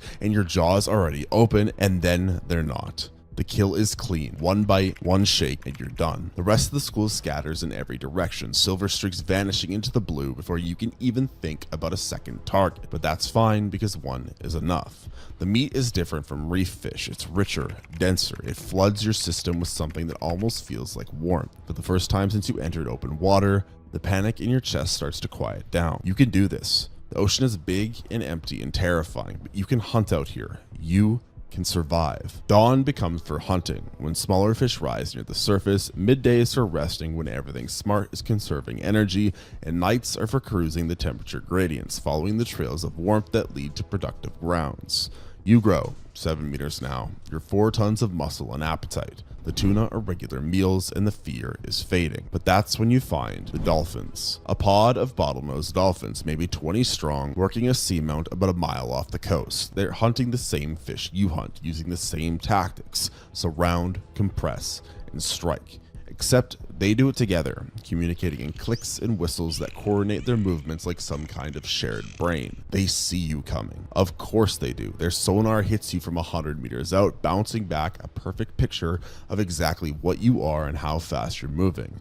Most of them scatter immediately, peeling off in different directions with the kind of speed that makes your tuna look slow. But one of them doesn't run. Maybe it's young, maybe it's showing off, or maybe, just maybe, it just hasn't learned yet that confidence and stupidity look exactly the same from the outside. It circles back towards you, chittering something that sounds almost mocking, staying just outside what it thinks is your strike range. Well, it thinks wrong. You don't give warnings or posture, you just move, cutting the angle it didn't see coming, and your jaws close on warm flesh before either of you fully processes what happened. The dolphin's body goes slack almost instantly. The rest of the pod explodes into noise, screaming, shrieking, sounds you've never heard before and hope to never hear again. They flee into deep water, and this time, none of them look back. You float there with your kill, blood spreading around you, and something clicks about what this ocean really is. Marine mammals are the food now. The taste confirms it. It's rich and fatty in a way that fish can't match, packed with calories your body recognizes is exactly what it needs. This is what you were built for. Not the scraps of the reef, not the lean protein of tuna, but this. You find seals 2 days later, a colony of them hauled out on rocks near the coast, completely unaware that the food chain just got a new king.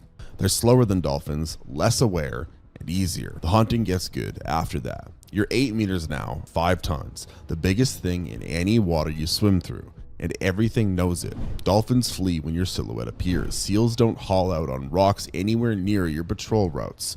Even the sharks have started giving you serious distance. Not the cautious space of something being careful, but the wide berth of something that has decided you're not worth the risk. And then you meet the one that doesn't run. She's a great white, 5 meters, female, thick in the middle with the kind of mass that speaks to years of successful hunting. You've seen her before, or sharks like her, cruising the edges of your territory. They always leave when they see you coming, but this one doesn't. You're both going for the same seal. You arrive at the rocks at the same moment, coming from different angles, and suddenly you're face to face with something that has been the apex predator of this ocean since before your ancestors evolved. She doesn't back down, and you don't either. For what feels like forever, nothing happens. You circle each other at close range, reading body language, calculating odds. She's experienced. You can see it in the way she moves, the scars on her flanks, the calm certainty in her eyes. She's been doing this for decades, and you've been doing it for weeks, but apparently, weeks is enough. She makes the first move, charges, but not fully committed. It's a test.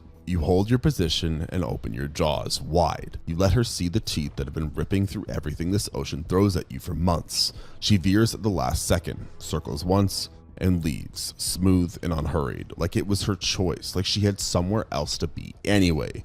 But you both know what just happened. You both know who backed down. The seal is yours. So is whatever you want to take. You're winning out here, and for a few weeks that feels like enough. But then the net finds you. You're cruising near the surface, following a temperature gradient that promises good hunting. When you see it, a shape on the water, metal and loud, trailing something behind it that catches the light in weird ways.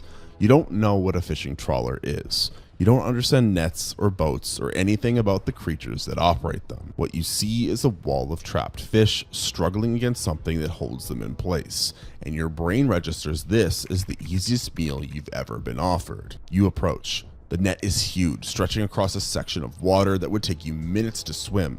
Inside it, fish are panicking, smashing against the mesh, burning energy they don't have, trying to escape something they don't understand. You push into the mass and start feeding. The fish are so compressed they can barely move. You just open your mouth and the food swims in. Absurdly, it's perfect. And then something wraps around your flipper. The mesh tangles with terrifying speed. 1 second you're feeding, the next you're caught. The net's weight and the boat's movement are combining to create a grip that only tightens when you pull. Panic hits like a physical force. You thrash, which is exactly the wrong thing to do. And now there's mesh around your other flipper too. The boat is dragging you towards it, towards the noise, the metal, towards whatever is up there waiting. You bite at the cables and your teeth cut through some of them, but more keep wrapping. You're bleeding now. The mesh is designed to hold, and holding means cutting, and your flipper is screaming with pain and you're running out of time. The panic that takes over isn't thought. It's older than thought. You roll hard, putting your full weight into a spin that wrenches against everything holding you. Something tears, something else snaps, and the net shreds around you in sections.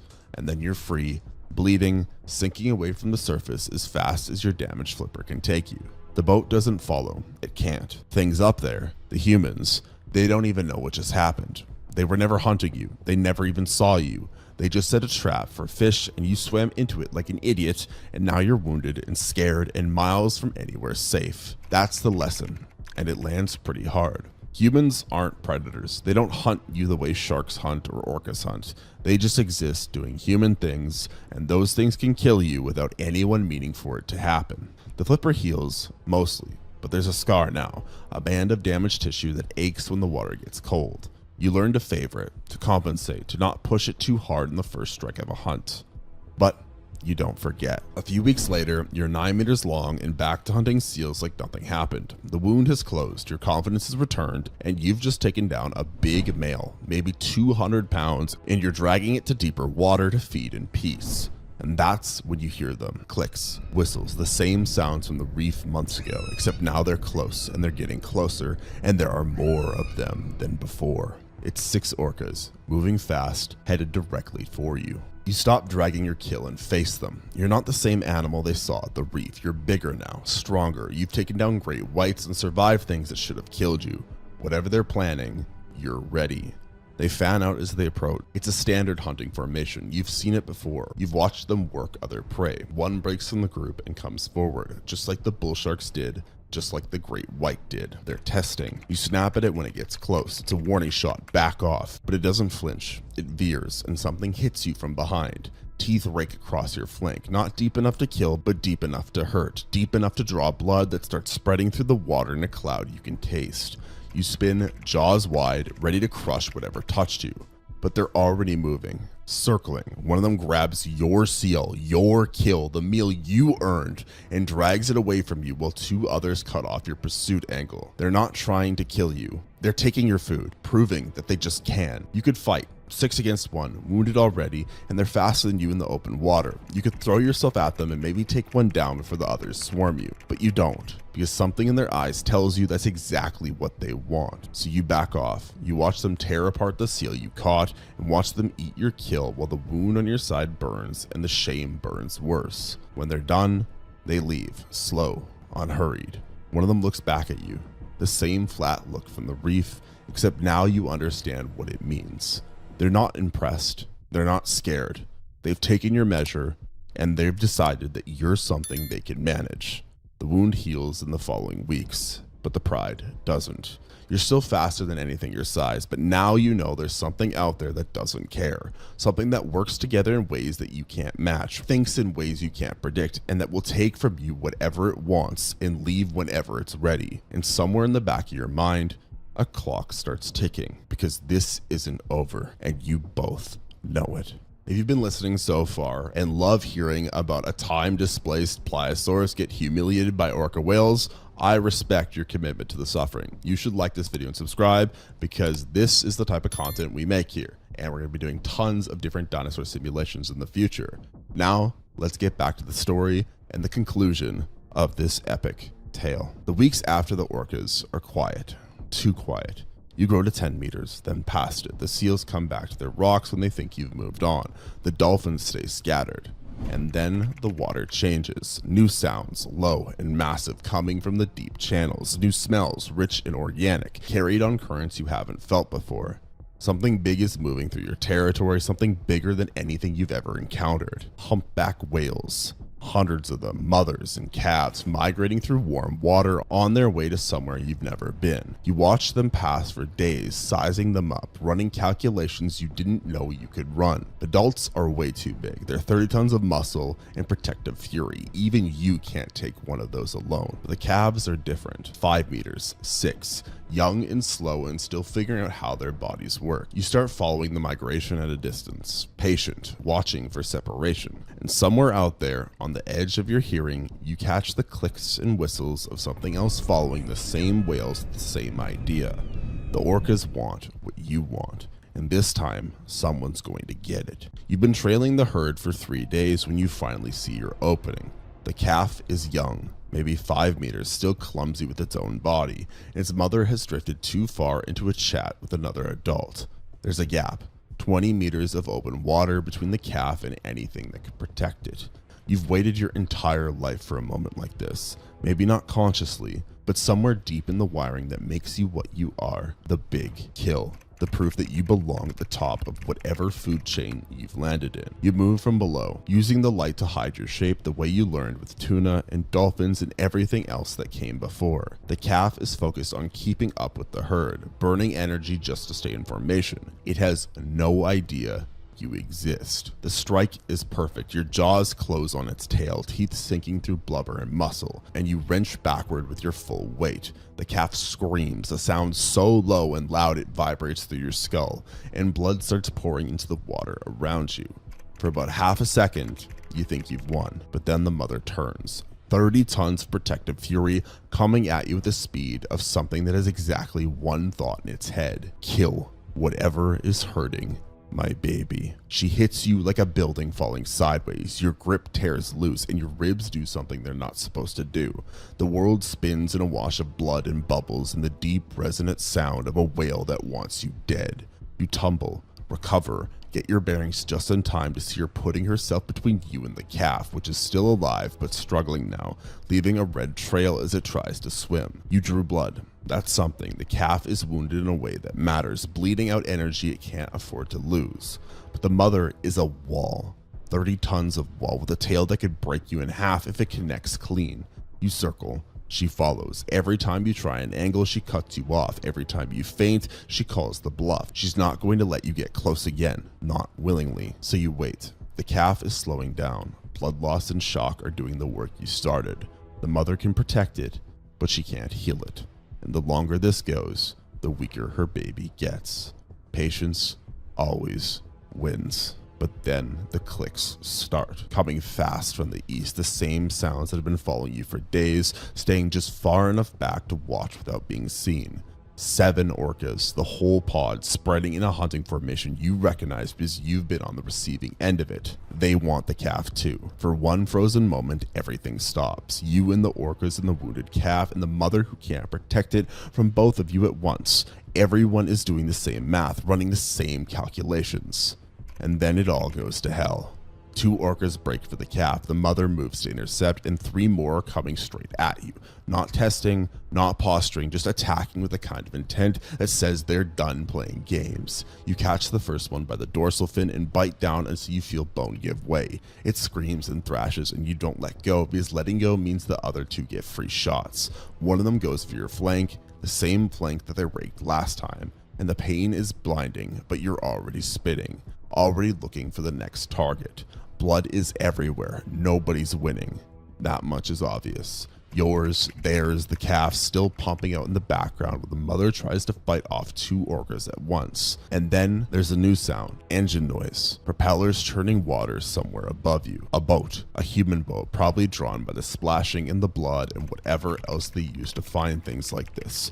It's coming in close. Too close, cutting through the battle zone with the dumb confidence of something that doesn't know it's about to make everything worse. The orcas scatter from the boat. The coordination breaks. One of them gets in the way of the propeller wash and veers off course, and suddenly there's an opening you didn't have before. You take it, lunge to the gap, and your jaws close on another orca. This one's smaller, and you clamp down on its belly with everything you have left. Something tears inside you, deep. One of the other orcas hit you from below while you were focused on the kill. And now there's a pain in your gut that feels different from everything else. Worse, but the orca in your mouth stops moving. You feel the life go out of it, and you let go, and it drifts. The pod regroups. 4 are still able to fight, 1 is dead, and 2 are wounded and retreating. Through the chaos you see, the calf is floating. Not swimming and not breathing. The mother's circling it, making sounds you don't have words for.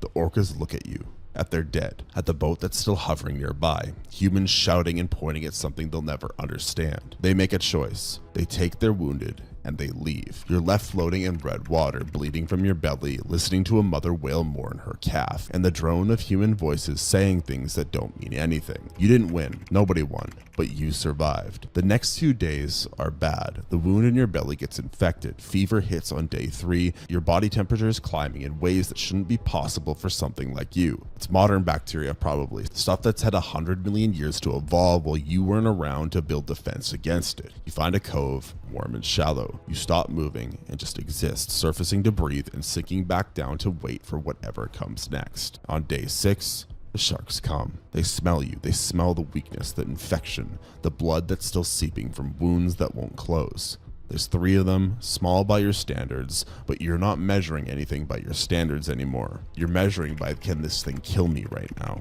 And the answer keeps getting worse. They circle and test. One of them bites your tail and you don't react because reacting takes energy you don't have. For the first time since you opened your eyes in this ocean, you think this might be it. Not the orcas, not the whale, just sharks. The same thing you beat in your first week, finishing what everything else started. This isn't a good death. This isn't even a death that makes sense. They get bolder, closer. One goes for your flank, the flank that's already been torn open twice now. And something in you snaps. Not strength or strategy, just refusal. Pure, ancient, stubborn refusal to die like this. Slow and ugly and nothing like the predator you used to be. But your jaws still close, and the shark that thought you were dead stops being a shark. The other two flee. You sink back to the bottom and wait some more. 2 weeks later, you surface on a clear morning with a scar that will never heal and a body that's 20% lighter than it should be. The fever broke days ago. The wounds have closed into ugly ridges of tissue that ache when the water shifts. You're alive though. You swim out of the cove, testing your flippers, feeling the stiffness in muscles that haven't worked in weeks. There's a school of tuna passing through about a mile out. Normal prey. The kind of thing you used to chase without thinking. You let them go. Seals instead, hauled out on rocks not far from where you used to hunt before everything went wrong. 2 of them, fat and lazy and completely unaware. The approach is the same. The strike is the same. Your body remembers even when the rest of you is forgotten. Clean, quick, done. You eat your first real meal in weeks, and it tastes exactly like it should. The orcas are still out there somewhere. You hear them sometimes, working the edges of what used to be your territory. They don't come close anymore. Maybe they remember what happened. Maybe they've decided you're not worth the cost. The humans are still building their boats and dragging their nets and doing whatever humans do. You stay away from them now, not because you're afraid, but because fear isn't the point. They're just dangerous in ways that don't care about how big you are. You're slower now, more careful. The scars make sure you remember why. So here you are, 150 million years late to an ocean that wasn't built for you, carrying damage that will never fully heal, surrounded by things that are smarter and faster and better at working together than you'll ever be. And you're still here. Tomorrow you'll hunt again, the day after that too, for as long as this body holds together, for as long as the warm water lasts, for as long as there's something in this ocean worth eating. And that's going to have to be enough. You're 57 metric tons of apex predator. You have the biggest biting teeth any animal has ever had. 14 inches of an animal designed to kill things that don't exist anymore. You were built to rule the Miocene ocean, but the Miocene ended 9 million years ago. So what would happen when we drop a Livyatan into the modern Pacific? Will it thrive and survive, or will it suffer and die? Let's find out. You are Livyatan. You hit the water and something is wrong. Not wrong like danger, but wrong like the world shifted while you weren't looking. The temperature is off by a few degrees, cooler than your body expects, cooler than any ocean your species ever knew. But that's not the problem. The problem is the noise. It's everywhere, a low mechanical hum that never stops, pulsing through frequencies that make your skull ache. Ship engines, thousands of them spread across the Pacific, and you can hear every single one. Your echolocation clicks go out and come back carrying information your brain can't process. Metal hulls, spinning propellers, sounds that spike pain behind your eyes at random intervals. You were built with the most powerful biological sonar system that ever existed. And right now, it's telling you that something is deeply broken about this place. You're 57 metric tons of apex predator. You have teeth that are even longer than a T-Rex's. And yet you have absolutely no idea what's happening. The water itself tastes wrong too. There's something in it, chemicals your liver was never designed to handle, compounds that didn't exist when your species ruled these waters. You don't know what PCBs are. You don't know what microplastics are. You just know that every breath carries a wrongness you can't identify or escape. But you're hungry, and hunger is an instinct you understand. Your first hunt goes fine, better than fine actually.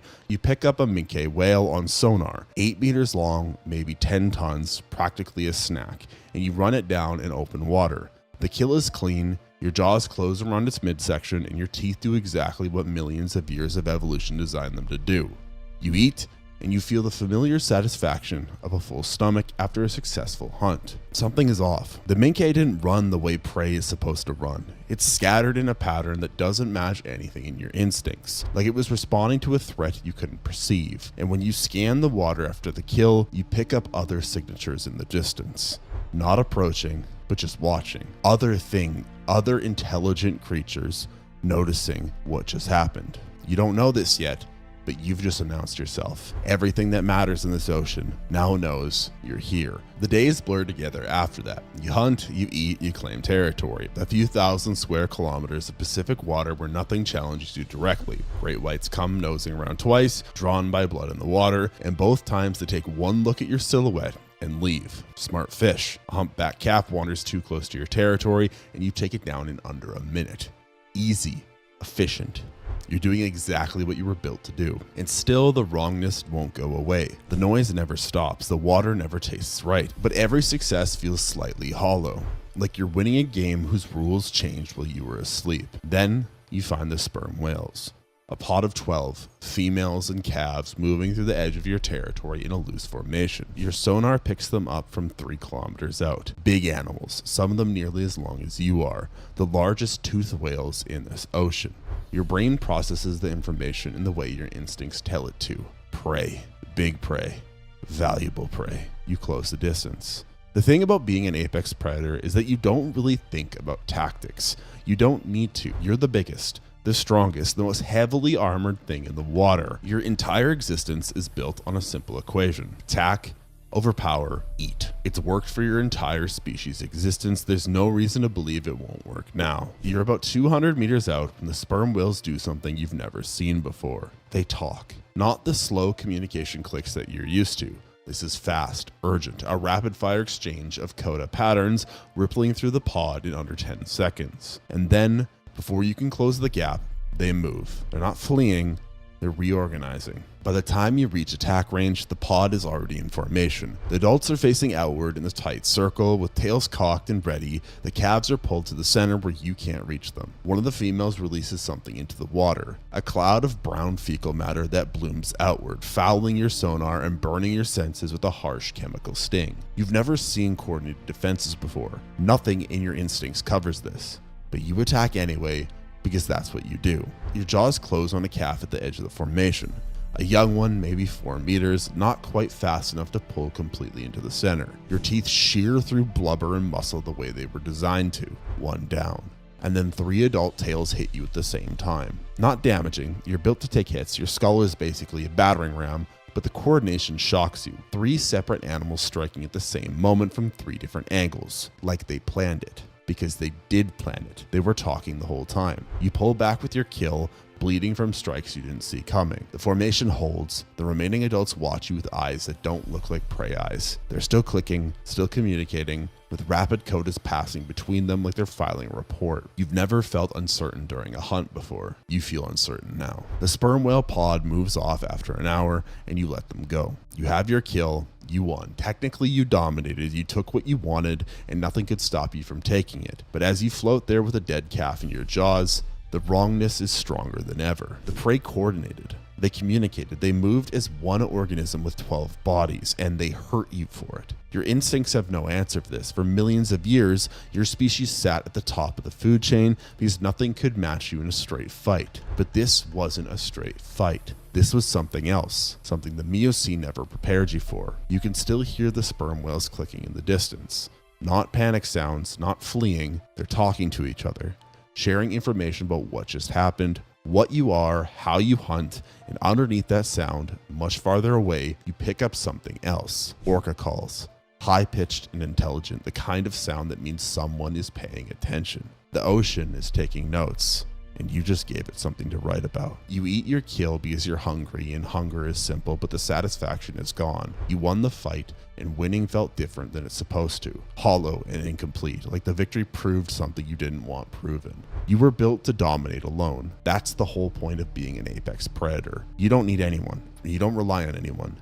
You take what you want and nothing stops you. For millions of years, that equation held. The biggest teeth, the strongest bite, the most powerful sonar equals the biggest, baddest predator. End of story. But this ocean isn't your ocean. These animals aren't your animals. And for the first time in your existence, being alone doesn't feel like strength. It feels like a problem you don't know how to solve. The days pass, you hunt, you eat, you do everything your instincts tell you to do, and every night, floating in water that tastes wrong, surrounded by noise that never stops, you find yourself doing something your wiring doesn't have a name for. You're searching, not for prey, You know what prey looks like, and this isn't that. Not for a threat. You know what a threat feels like, and it isn't that either. It's something else. Your brain keeps scanning the ocean for a signal that doesn't fit any category. Not food, not danger, not territory. Something is missing. Your body knows it. Your instincts just never told you what it was. Winning wasn't enough. And now, against every impulse that says hunt, kill, move on, you will find yourself looking for something that might be. Months pass and something changes. Not the wrongness, that stays humming in the background like a headache you stop noticing. What changes is you. You get better at this. The hunts become routine, and routine becomes territory, and territory becomes something close to control. 3,000 square kilometers of Pacific water where your sonar signature alone clears the field. Minke whales avoid your range entirely now. Humpbacks root around you. The great whites that used to test their luck don't bother anymore. Word travels fast in an ocean full of things that communicate, and whatever frequency carries the message, don't fuck with the big whale, you've become fluent in it. This is dominance. This is what you were built for, and for a while, it almost works. But the hollow feeling won't leave. Every successful hunt ends the same way. Full stomach, empty something else, and at night, when the mechanical hum drops just enough for your sonar to reach further, you catch yourself scanning the darkness for something that isn't there. Then one morning, your echolocation picks up a signature that doesn't fit. It's big, nearly as big as you are, moving through the edge of your territory with the kind of confidence that says it belongs here. Not fleeing, not hunting, just existing in water that should belong to you alone. Your first instinct is territorial. Another apex predator means competition, and competition means a fight that you've been waiting for without knowing it. You close the distance, ready for war. What you find is something else entirely. She's a Livyatan, female, maybe 45 metric tons, with teeth nearly as long as yours, and a sonar signature that matches frequencies you've never heard from another living thing. Nothing in your instincts prepared you for this. Nothing in your entire existence suggested you might not be alone in this lost world. The first few hours are cautious. You circle each other at distance, echolocation clicks bouncing back and forth like a conversation neither of you knows how to have. There's no aggression. That's the strange part. Everything in you says this should be a fight, a territorial dispute, a dominance contest that ends with one of you leaving or dying, but something else is happening instead. She doesn't leave, and you don't want her to. The days that follow are unlike anything you've experienced. Hunting becomes shared. Two apex predators working the same water, driving prey toward each other, taking down animals neither of you could catch alone. The efficiency is almost ridiculous. Minkes that used to scatter in unpredictable patterns suddenly have nowhere to go. Humpbacks can't root around two territories at once. The ocean that felt broken and wrong starts to feel like something else. It starts to feel like yours, both of yours. And here's the thing about being built to dominate alone. Your wiring doesn't have a category for this, but your body figures it out anyway. The warmth of another signature on your sonar when you surface to breathe, the rhythm of hunts that don't require thinking because someone else already knows what you're going to do. And then the silence, finally actual silence, when her presence fills the space where the wrongness used to live. You don't have a word for it. Your species never needed one, but whatever this feeling is, it matters more than dominance ever did. And then, before you know it, she's pregnant. The calf comes 6 months later, small, maybe 8 meters, barely a quarter of your size, but unmistakably yours. The same skull structure, the same tooth development starting to push through the gums, the same sonar frequency that sits right at the edge of what your brain can process without overloading. Watching it learn to hunt is the closest thing to pride your nervous system can produce. The first kill is clumsy, a tuna that should have gotten away, caught only because the calf got lucky with the angle, but it figured out the approach on its own. It's learning and growing, becoming something. For the first time since you hit this water, the future looks like more than just repetition. It looks like the continuation of something.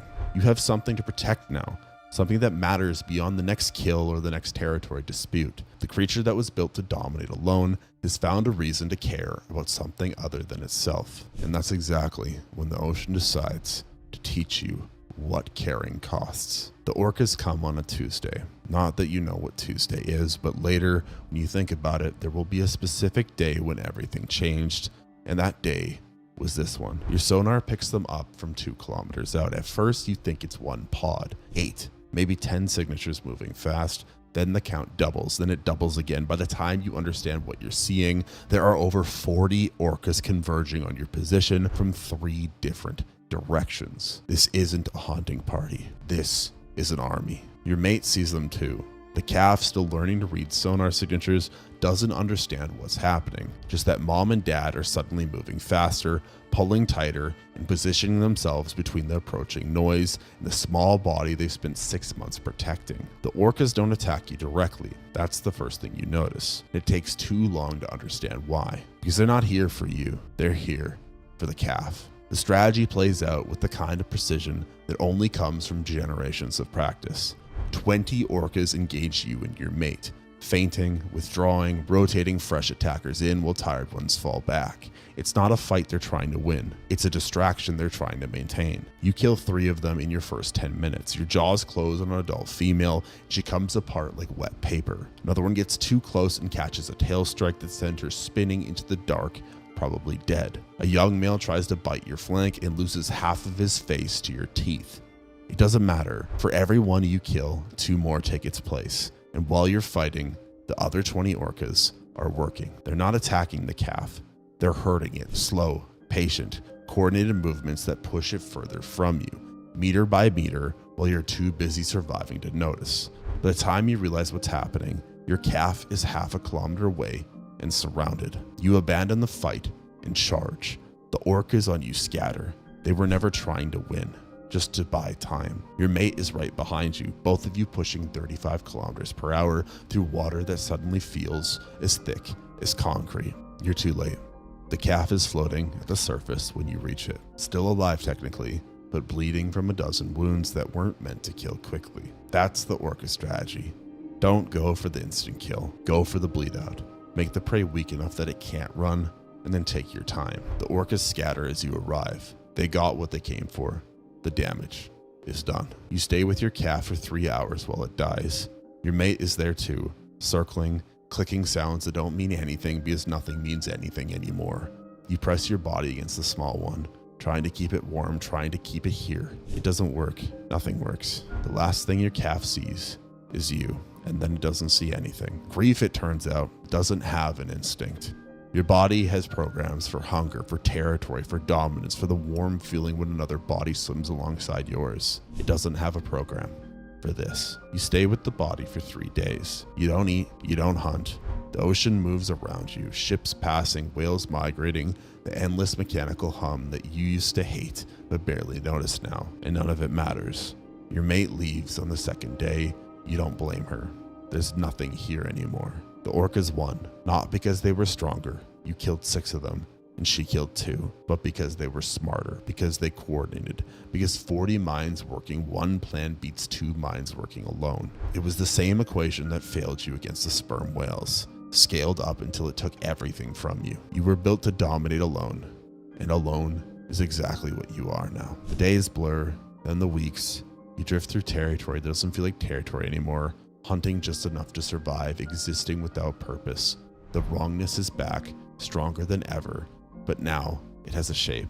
Now it has a name you can't speak, but can't stop thinking about. And then, somewhere in the noise, you hear something familiar. Sperm whale codas, clicking communication, the same rapid fire exchange you heard months ago when you attacked that pod and got driven back for your trouble. But this time, the sound doesn't make you hungry. This time, it sounds like something else. Something that you don't have a word for. It sounds like a choice. Your scars tell the story now. Orca teeth marks running white along your left flank, a long furrow behind your skull where a ship propeller caught you during a surface rest. You didn't hear it coming through all that noise, and by the time your sonar registered the danger, the blades were already carving.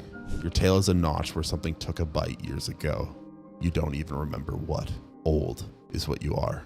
Old in a way that shows. The Pacific still hums with the same mechanical drone, the same chemical taste, the same wrongness you felt the first day you opened your eyes in this water. But the creature moving through it now isn't the same one that arrived all those years ago. That one was hunting for dominance. This one is just moving, existing, taking enough prey to keep the body running and nothing more. Somewhere along the way, the hunger for territory stopped mattering. Your feelings for your mate stop mattering. The need to prove something to an ocean that doesn't care stopped making sense. What's left is simpler and sadder. A body that keeps swimming because swimming is what bodies do, and alone is what you are. And then your sonar catches something that makes you slow down. Sperm whale codas, a pod of 15, maybe a kilometer ahead, moving through open water in the loose formation that means they're traveling, not hunting. Females, juveniles, and at the center, tucked between adult bodies, a few small signatures that can only be calves. The old wiring fires up automatically. Big prey, valuable prey. Your teeth are designed precisely for this. The ghost of what you used to be whispers that these animals are food. That dominance means taking what you want, that the equation still holds if you just commit to it. But you don't speed up. You match their pace instead, holding distance, letting your echolocation paint a picture without pushing close enough to trigger their defenses. The clicks come back carrying information you've learned to read over years of watching. The pod's communication patterns, their alertness levels, the way the adults position themselves around vulnerable members. They know you're here. Their codas have shifted, faster, more urgent, information passing between them but the large signature trailing behind. Any second now, they'll start getting information. They'll prepare for the attack that your body was built to deliver. But the attack doesn't come. You just follow, not closing, not retreating, but following. This goes on for an hour, then 2. The sperm whales keep communicating, keep watching, but the defensive formation never fully locks into place. They're confused. Their instincts say a predator this size should have charged by now. The delay doesn't fit any pattern they know. Good. Now they understand how it feels. The orcas show up on the 3rd hour, and everything changes. 8 of them. You recognize the hunting formation from the worst day of your life, the way they spread wide and probe for weakness before committing. They've spotted the sperm whale pod too, and whatever calculation runs through their oversized brains has apparently concluded that 15 sperm whales with calves is worth the effort. They haven't noticed you yet, or they have and they've filed you away as a scavenger waiting for scraps. Either way, they're not accounting for what you might do. The sperm whales see them coming. The formation starts forming, adults spinning outward, tails ready, calves pulled tight to the center. It's the same defense they tried against you once, years ago. It worked then, barely. Against 8 coordinated orcas with nothing but time and patience, it might hold for a while, but you've seen how this ends. You've lived how this ends. The smart move is to leave. There's nothing here for you. These aren't your species, or your pod, or your problem. The calves at the center of that formation mean nothing to your genetic future. Every instinct carved into your brain says the same thing. Let nature take its course. Wait for the scraps. Survive another day. But instinct has been wrong before. 2 break off to probe the formation's left side while the others spread into a wide arc, looking for the angle that lets them isolate a calf. It's patient work. Professional. They've done this 1,000 times across 1,000 generations of learned behavior, and they're very, very good at it. But what they're not good at is accounting for a variable that shouldn't exist. 57 metric tons of Livyatan slides into the gap between the orca line and the sperm whale formation. Not attacking, not yet. Just existing in the space they need to work. Your body fills the approach angle like a wall of teeth and scar tissue. Sonar clicks washing over the lead orca in a frequency that says, very clearly, I'm here. I see you. Make your choice. The lead orca stops. The others stack up behind her, recalculating. Here's the thing about orcas. They're brilliant, but they're also careful. Every hunt is a calculation running through brains that have been doing this for millions of years. They don't take fights they might lose. They don't spend energy on prey that might cost more than it's worth. And right now, staring down the largest set of teeth they've ever seen on a creature that's already killed members of their kind, the math isn't working out. One by one, the orcas peel away. Not fleeing, because orcas don't flee, but repositioning, finding somewhere else to be. The sperm whale pod just became more trouble than it's worth. The formation holds for another hour after the orcas disappear, because sperm whales don't trust easy, and they've got good reasons for that. But eventually, slowly, the formation loosens. Adults start to relax, the calves drift slightly further from center, and one of the females does something unexpected. She breaks from the group, swims towards you, stops about 20 meters away, close enough that her echolocation is washing over your body in waves of clicking sound, mapping every scar and notch and old wound, reading you the way that you've been reading the pod for hours. The 2 largest brain-toothed whales in the ocean, floating in open water, trying to figure out what the other one is. Her codas shift to something slower, less urgent. You don't speak her language. Millions of years of separation means whatever she's saying doesn't translate to your brain. But the tone is different. Curious instead of afraid, present instead of fleeing. She goes back to the pod. They resume their migration, and when they move, you move with them. Not close, not in the pod, but there, following, watching. A shape at the edge of their sonar range that used to mean death and now means something else. Days pass like this. The pod moves through Pacific water that's warming with the season, feeding on squid in the deep columns, resting in loose groups at the surface. Twice, other predators approach, a great white testing its luck, a small orcapod scouting from distance, and both times you're there before the threat develops. Not fighting, just being present in a way that changes the calculation.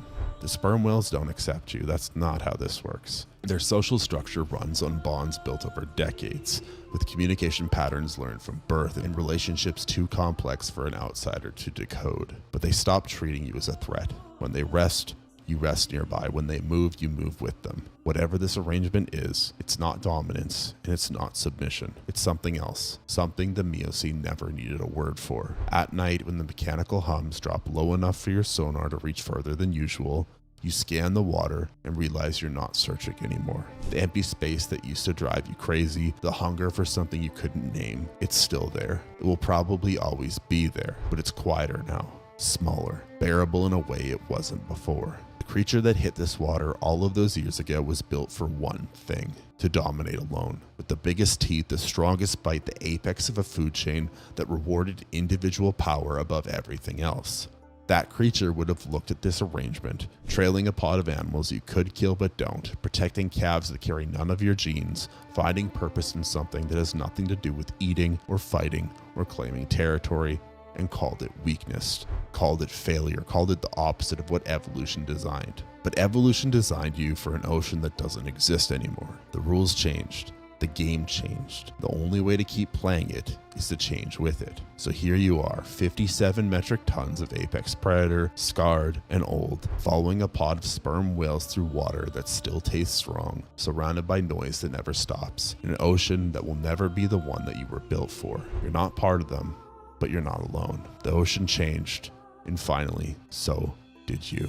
You are a baby plesiosaurus, and you were born into something wrong. Not wrong like danger, not wrong like a predator circling. This is deeper than that. A wrongness in your blood, in the water pressing against every inch of your skin and every breath your body tries to take. You're hours old and you don't have words for what's happening, but your cells know something is off before your brain figures out what. The water is pulling at you from the inside. That's not a feeling you should have. Water is supposed to be neutral. It's what you move through, the thing you hunt in, the place your species dominated for 150 million years. But this water is doing something active to your body. The fresh water is flooding into cells that were made for salt. Your blood is getting thinner by the hour. Everything is pulling in a direction that it was never meant to go. Here is what's happening in terms you would understand if you were a biologist instead of a newborn reptile. Your body evolved for seawater, salt water, an ocean where the salt levels outside your cells roughly match the salt levels inside them. The Loch Ness has basically no salt. It is pure freshwater draining down from Scottish peat bogs. The moment you enter it, physics take over. Water floods into your cells through every surface trying to balance a salt level that can never be balanced. Your body is literally absorbing this lake one molecule at a time, and it will keep doing that until you either adapt or die. You don't know any of this. You just know something is costing you, and you can't stop it. And dear God, it is cold. Not cold like death, not yet, but cold like something your species has no memory of. A chill that presses against your skin never lifts, seeping into tissue that evolved in tropical seas 20 degrees warmer than this, 7 degrees Celsius. Constant, from the surface all the way down to the black water 200 meters below. You've never felt anything like it because you're a newborn, but nothing in your species' entire existence has prepared you for this. Your ancestors dominated oceans that dropped below 15 degrees. Warm, shallow, productive waters stretching across what would become Europe and Africa and the Americas, where temperature was a constant your kind could count on, where cold was never a factor because cold simply didn't exist in the waters they swam. This is wrong cold, unfamiliar cold, the kind of cold that doesn't kill you outright, but settles into your bones and makes you wonder, on some level you can't name, if something basic isn't working the way it should. Your mother feels it too. You can sense her discomfort in the way she moves, slower than her body wants to go, more careful, like the water itself is pushing back against every stroke. She's been here longer than you, long enough to know that this place is wrong in ways she can't fix, long enough to have lost weight that she couldn't afford to lose, and long enough to understand the hunting here is different than anything her instincts prepared her for. Whatever cruel god decided to bring the plesiosaur back to life and put it in the Loch Ness, they were not very smart, because this is not the environment it belongs in. But you're a plesiosaur. You don't understand concepts like gods, so you just keep swimming. Your mother keeps it close. She shows you the hunting grounds, the shallow southern end of the loch where the rivers feed in, the mid-water column where the char hover in silver clouds, and the deep, dark refuge where almost nothing lives but where nothing can find you either. She does what mothers do when the place is hostile and the options are limited. She copes, she teaches, and she tries to give you the skills to survive a place that wasn't made for either of you. And when hunger comes, that first deep pull in your gut that says eat or weaken, she shows you something that almost makes sense of this alien place. The prey here don't know what you are. Arctic char, small silver fish, thousands of them, suspended in the water column like they've never encountered a predator shaped like you, because if we're being honest, they haven't. The fish in this loch have been here since the last ice age, 10,000 years of evolution with otters and pike and diving birds as their only real threats. Nothing with a 4-meter neck. Nothing that comes up from below in a wide hunting arc, nothing that sweeps through a school and picks them off before they can scatter. Your first hunt is embarrassing. For them, not you. The char actually swim towards you. Curious about this shape, they have no instinct to fear. They circle at a distance that any Jurassic fish would have known was suicide.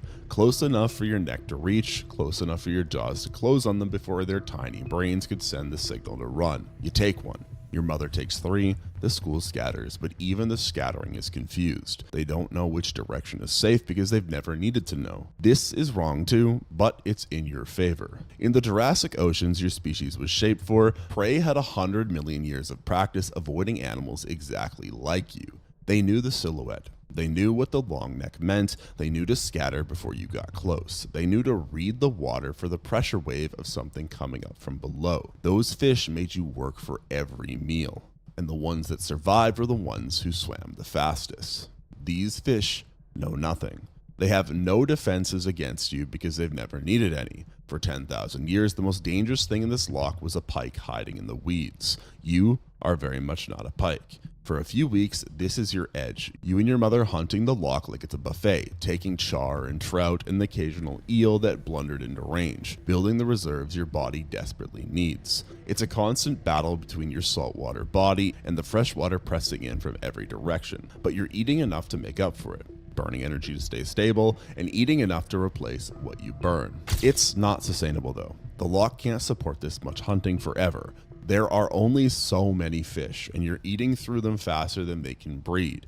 But you don't know that yet, because you are a reptile, and reptiles don't do math the last time I checked. All you know is that you're an apex predator in a place that forgot apex predators exist. And for a brief, strange window of time, that actually works. But then the surface betrays you.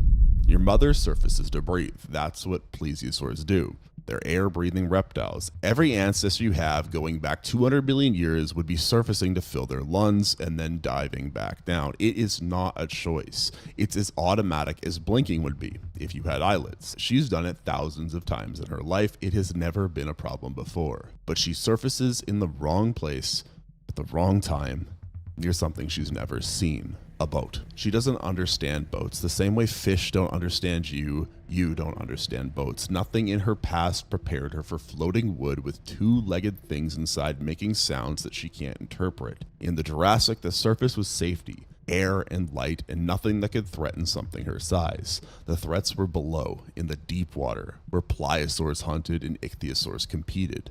The surface was where you went to breathe and rest and feel briefly like nothing could hurt you. She doesn't understand that the surface has changed in the modern Loch Ness. She doesn't understand nets either. Rope woven into squares designed to catch fish, scaled up by humans who noticed something large moving through the char schools and decided to find out what. The fishermen on that boat have probably heard the stories. Everyone around the Loch Ness has heard the stories. There's a monster deep in the loch. And when something breaks the surface that shouldn't be there, something with a long neck and a body like nothing they've ever seen, they do what humans do. They try to catch it. Try not to think too hard about what happened after that, because whatever it was, your mother didn't come back from it. The net catches her neck, the long neck, the same anatomy that let your ancestors sweep through schools of fish with perfect efficiency, snatching prey from angles that slower predators couldn't reach, the neck that defines your entire body plan, the structure that made plesiosaurs for 150 million years. Here, in the wrong lost world, against an enemy that doesn't even live in the water, it becomes a trap. She thrashes, but she can't dive. The net pulls against her. The rope tightens around the base of her skull. The surface holds her in place. The things on the boat are making sounds she doesn't understand. Then she's being pulled towards something above the waterline that makes no sense. And then she doesn't come back down. You wait. What else do you do? You're less than a year old, and your mother has been the constant in every moment of your existence. The warmth against the cold water, the guide to the hunting grounds, the shape that meant safety in a place where nothing else makes sense. She went up, and she didn't come back. And your instincts have no framework for what that means. You wait at the depth where you last saw her, for hours, then a day. You surface to breathe and descend again to the same spot, circling in a pattern that accomplishes nothing. The concept of gone forever doesn't exist in your brain yet, but your species gives live birth. Your species has parental care, so your species probably has something like grief, and based on what we know, they probably did. By the second day, something shifts. Not understanding, because you'll never really understand what happened up there, what those shapes on the boat were, why the rope closed around the neck that taught you to hunt, but something close to it. An absence where presence used to be, a gap in the pattern that won't fill back in no matter how long you wait. You're alone now, the last one in this loch, the last one maybe anywhere. There are no others of your kind to find, no population to rejoin, no mate to search for in some other body of water. Just you in the cold and the dark and the fish that are slowly learning to be afraid of you. And here's what you don't know. Because you're a reptile and calendars mean nothing to your kind. She died in the easy season. Summer. The warmest the water gets, which is still cold. The most active the fish are, which is still not enough. The most naive the prey will ever be, and that window is already closing. Because every successful hunt teaches the survivors to run. Winter is coming. And everything that made your species perfect for 95 million years is about to start working against you. But before we get to that, if you enjoy watching prehistoric apex predators in environments they don't belong in, and me simulating other types of simulations of other dinosaurs, then you should definitely like this video and subscribe. If this video gets 30,000 likes, then whatever the top comment says, we'll make a simulation about next. But let's find out how this story ends. The first month alone teaches you something your instincts can't process. This place is emptying out beneath you. Not slowly, not in some far off future you can't feel, but right now, fish by fish, hunt by hunt, the loch is running dry and there's no way to stop it. The Loch Ness contains about 300,000 kilograms of fish at the most, total. Every species combined, the char, the trout, the salmon passing through, the eels hiding, the silt. That sounds like plenty until you calculate what you need just to stay alive. 5 kilograms every single day. That is not eating to grow or build strength. That is not thriving. That's the bare minimum your body demands to keep itself warm in water 20 degrees colder than what you were made for. That is not enough to support you long term. There are other things eating those fish too. And even if it was just you, you would last a couple years at the most. And that is assuming you catch everything, which you won't because the fish are learning, because the char don't swim towards you anymore. That window closed somewhere around week 3. The ones who approach out of curiosity dead. The ones who scattered the first pressure wave, whose instincts told them to run even though they'd never seen anything like you, those are the ones who survived. Those are the ones who bred, and their offspring know exactly what to do when something big moves through the water. You created your own problem. Every easy kill was a lesson to the survivors, and now the survivors are all that's left. You're ranging the entire length of the loch now, 23 miles end to end, because you have no choice. The southern shallows where you learned to hunt are picked through. The midwater column where char used to hover, scattered and empty. You are swimming miles just to find fish worth chasing, and every mile costs calories that you can't afford to lose. And it's not just the total number of fish, it's how fast they can come back. Even if you stopped eating entirely, the loch only grows so many kilograms of new fish per year. And you would need much more to survive. This population can't recover from what you're doing to it. This is the trap nobody warned you about, because nobody could. In the ocean your species came from, prey never ran out. The fish were so dense that hunting was almost passive. You had squid-like creatures drifting in swarms, and a food chain so rich that you could cruise for months without going hungry. Your body was shaped for that abundance. How you stay warm, how much you need to eat, how far you can push yourself. All of it was designed for a world where the next meal was always close. The Loch Ness is not that world. This lake produces almost nothing. The water is too cold, too acidic, too dark for much to grow. There's no thick base to the food chain like there was in the Jurassic. Just peat-stained water draining down from Scottish highlands, feeding a handful of fish species that are used to scarcity. You're a warm-blooded predator made for tropical seas, stuck in one of the least productive lakes in Europe. The math doesn't work. It was never going to work. This is Europe, for crying out loud. Nothing works there. You just don't know that yet. All you know is that you're hungry more often than you should be, and the hunting is getting harder every week. And then there's the other problem, the one from above. You've started noticing patterns in the disturbances at the surface, vibrations that don't match any animal you've encountered. Shadows moving in straight lines, which nothing in nature does. A low hum that travels through the water and reaches your body before you can tell where it's coming from. Boats. You don't know that word, but you know the feeling. The same dread from the day your mother went up and didn't come back. Every time you surface now, you scan first. You listen, you wait for the moment when everything seems quiet. And then you breathe fast and dive before anything can spot you. This is new behavior. Your ancestors surfaced when they needed air, because the surface was safe. There was nothing up there that could threaten something their size. But this isn't the Jurassic, and the surface belongs to something else now.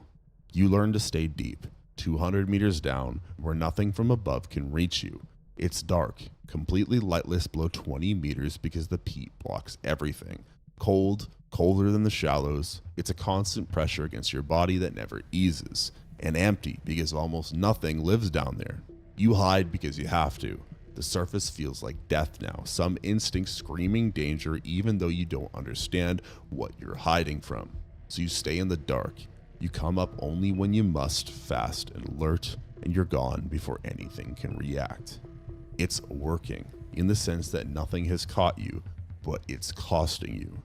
The deep has almost no prey. Every hour hiding is an hour not hunting, and every hour not hunting is an hour closer to the point where your reserves run out. Weeks pass, then months, and you're thinner than you've ever been. The reserves you built in those first easy weeks are gone. Spent staying warm, spent searching for food that keeps getting scarcer. Your body is eating itself now. Your muscles breaking down to feed the furnace that keeps you alive. You're not dying, not yet, but you're not stable either. You're sliding, every week a little weaker, every week the hunger lasting a little longer between meals. You can feel the change in how you move, slower, more careful, rationing effort in ways you never had to before. Somewhere ahead is a line that you can't come back from. You don't know where it is, you just know you're getting closer. And then, in early autumn, something changes. You feel them before you see them. Pressure waves moving through the loch in patterns you've never sensed before. Big bodies, traveling in a corridor from the north towards the rivers in the south. Salmon, Atlantic salmon returning from the ocean to spawn in the rivers where they were born. They pass through Loch Ness because that's the route they've used for 10,000 years. They have no idea you're here, no memory of anything like you, and they are big. They're 4 kilograms each on average, 5, and some of them are 8 or 9. These are adults that spent 2 years at sea gorging themselves, now fat with stored energy and ready to burn it all on the spawning run. It's more food in a single fish than a full day of hunting char. These aren't the educated fish survivors who know to flee. These are ocean fish on a mission, focused entirely on getting upriver, barely aware of anything else around them. They've never seen you. They've never seen anything like you. You find the narrows near the Ukurard Bay, where the lock squeezes tight and the salmon have to pass close. For 2 weeks you eat like you haven't since your mother was alive. This is what your body was made for. Concentrated prey, efficient kills, and the feeling of reserves building instead of draining. For 2 weeks you're almost stable. The constant hunger fades, the muscle loss slows, and you feel something you might call hope. Some ancient circuit lighting up that says keep doing this. But somewhere in your nervous system, another pattern is firing too. This could work. This place could sustain you. Just keep doing this. Except you can't. The salmon run doesn't fade. It just stops. One day the pressure waves are everywhere, big bodies moving through every hour. The next day, silence. The fish have gone upriver to spawn into water too shallow and narrow for you to follow. They're gone, and they won't be back until next autumn. You've gained weight, real weight, for the first time in months, but now you're back to char that know to run, eels that know how to hide, and a loch that's already been picked clean. Winter is 7 weeks away, and the water is getting colder. That chill you felt all summer, yeah, that was the lake being gentle. That was as warm as this place ever gets. Now the surface is giving up its heat, and the cold is reaching down into the depths where you hide. 5 degrees heading towards 4. Your body is a furnace that runs on fish. You just watched your best fuel source swim away. The warm blood that made your ancestors unstoppable in every ocean they entered is about to turn on you. In water this cold, staying warm takes energy that you don't have, calories you can't find. And winter is not going to wait for you to figure this out. It's December. The water drops to 4 degrees and holds. It's different. It's a cold that finds the heat inside of you and drags it out faster than you can make more. Your body is working at maximum now, every cell producing warmth to keep your core stable and water that wants to pull you down to its temperature. And the fuel for all of that work is almost gone. The char have gone deep and still. They barely move. Their cold-blooded systems slowing to match the water, saving energy in ways your body won't allow. The salmon died in rivers you couldn't reach, the eels have burrowed into silt and shut down until spring. Everything that knows how to survive this place is either left or gone dormant. You can't go dormant. Your body runs hot, and it doesn't know how to stop. Every hour, every minute, you're producing heat to stay alive in water that never stops pulling it away. That takes food. Massive amounts of food, constantly. Food from waters you've already stripped bare. During a season when nothing is moving and nothing will move for months. The reserves from the salmon run lasted 6 weeks, maybe 7. Now you're burning through what's left of yourself. Your muscles breaking down to keep you warm because your fat stores are long gone. Because the alternative is your organs failing from cold. But you hunt anyway. What choice is there? 200 meters down in total blackness, sweeping your neck through water you can't see, searching for anything still alive, your sense of smell, that smell that your ancestors used to track prey through murky Jurassic seas, strains to catch the chemical trace of any fish. Any fish. Just something to eat. Sometimes you find one, a char, sluggish and half dormant, easy for you to catch because it's barely moving. One fish, maybe 2 in a good day. Half a kilogram of food when you need 5. The gap between what you catch and what you need gets wider every week, and there's nothing you can do to close it. Most days you find nothing. The deep water is empty, and you spend more energy searching than you get back from the rare kill. That's the equation that ends this. Not a dramatic collapse, just the slow math of output exceeding input until there's nothing left. And here's the part that would almost be funny if it weren't killing you. The very things that made your species dominant are the things failing now, like your warm blood. The internal heat that let your ancestors outcompete every cold-blooded predator in ancient seas, the engine that kept them hunting longer and harder than anything else in the water, which made plesiosaurs at the top of every food chain they entered. In warm, prey-rich oceans, it was a superpower. But here in 4-degree water with nothing to eat, it is a countdown with no end. Or your neck. That long neck that defined your kind for longer than mammals have existed. The tool that let your ancestors sweep through schools of fish and grab prey from angles nothing else could reach. In the Jurassic, it was deadly efficiency. Here, it's just surface area. And surface area in cold water means more heat loss. Every inch of that perfectly evolved hunting tool is bleeding warmth into the water that takes it without giving anything back. Or your size. You're big because big was better. Better reach, better dominance, better access to larger prey. In productive oceans, size meant power. Here, it just means hunger. Your body demands more than any cold, dark lake could ever feed. You were made for abundance. You're dying of scarcity. And every adaptation that made your ancestors unstoppable is now a liability you can't get rid of. 95 million years of evolution made you perfect, just for a world that stopped existing 95 million years ago. Weeks pass and your body changes in ways you can feel but can't understand. You move slower now, conserving effort in ways that are new. The hunger that used to come in waves is now just constant. A low, grinding noise that never lifts and never peaks. It's just there, always. It's the background noise of a body slowly losing. You've been alone for almost a year now. No others of your kind, no social contact of any type, just you in the dark and the cold and the silence of a lake that's slowly winning.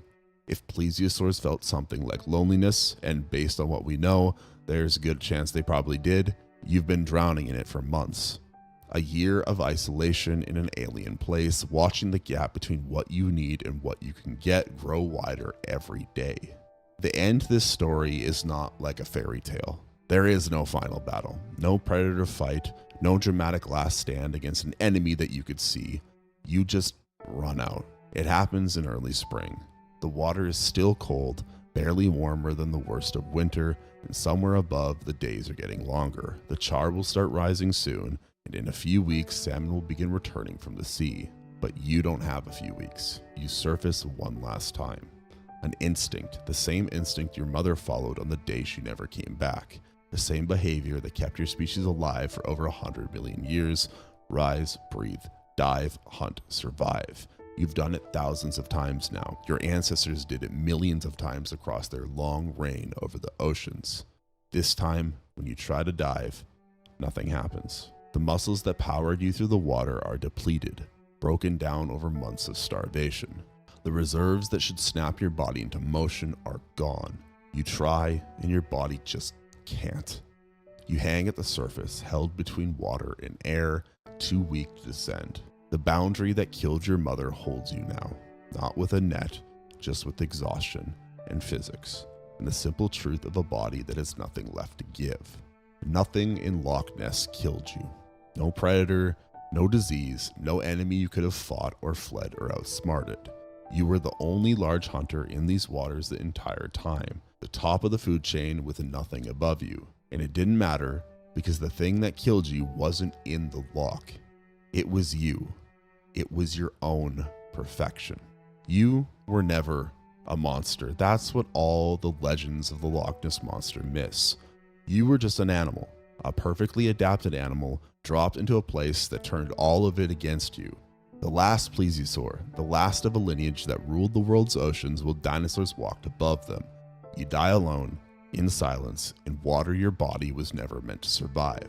Legend will keep going. People will scan the depths with sonar and take blurry photos of waves and driftwood, hoping something ancient is still alive down there. The mystery will always be more fun than the answer. It always will be. But the truth is simpler, sadder, and in its own way, more interesting than any monster story. You were real once. You were magnificent, the perfect ocean predator. The end of a line that ruled the seas for longer than mammals have existed. And you died because the world you were perfect for is gone. So yeah, that is what would happen if a plesiosaur was put into the Loch Ness. To be honest, I'm not even sure it would last this long due to the whole saltwater freshwater issue. That didn't really make for a good story though, so I kind of like wrote it so it could have adapted, but likely it probably wouldn't have lasted even a week.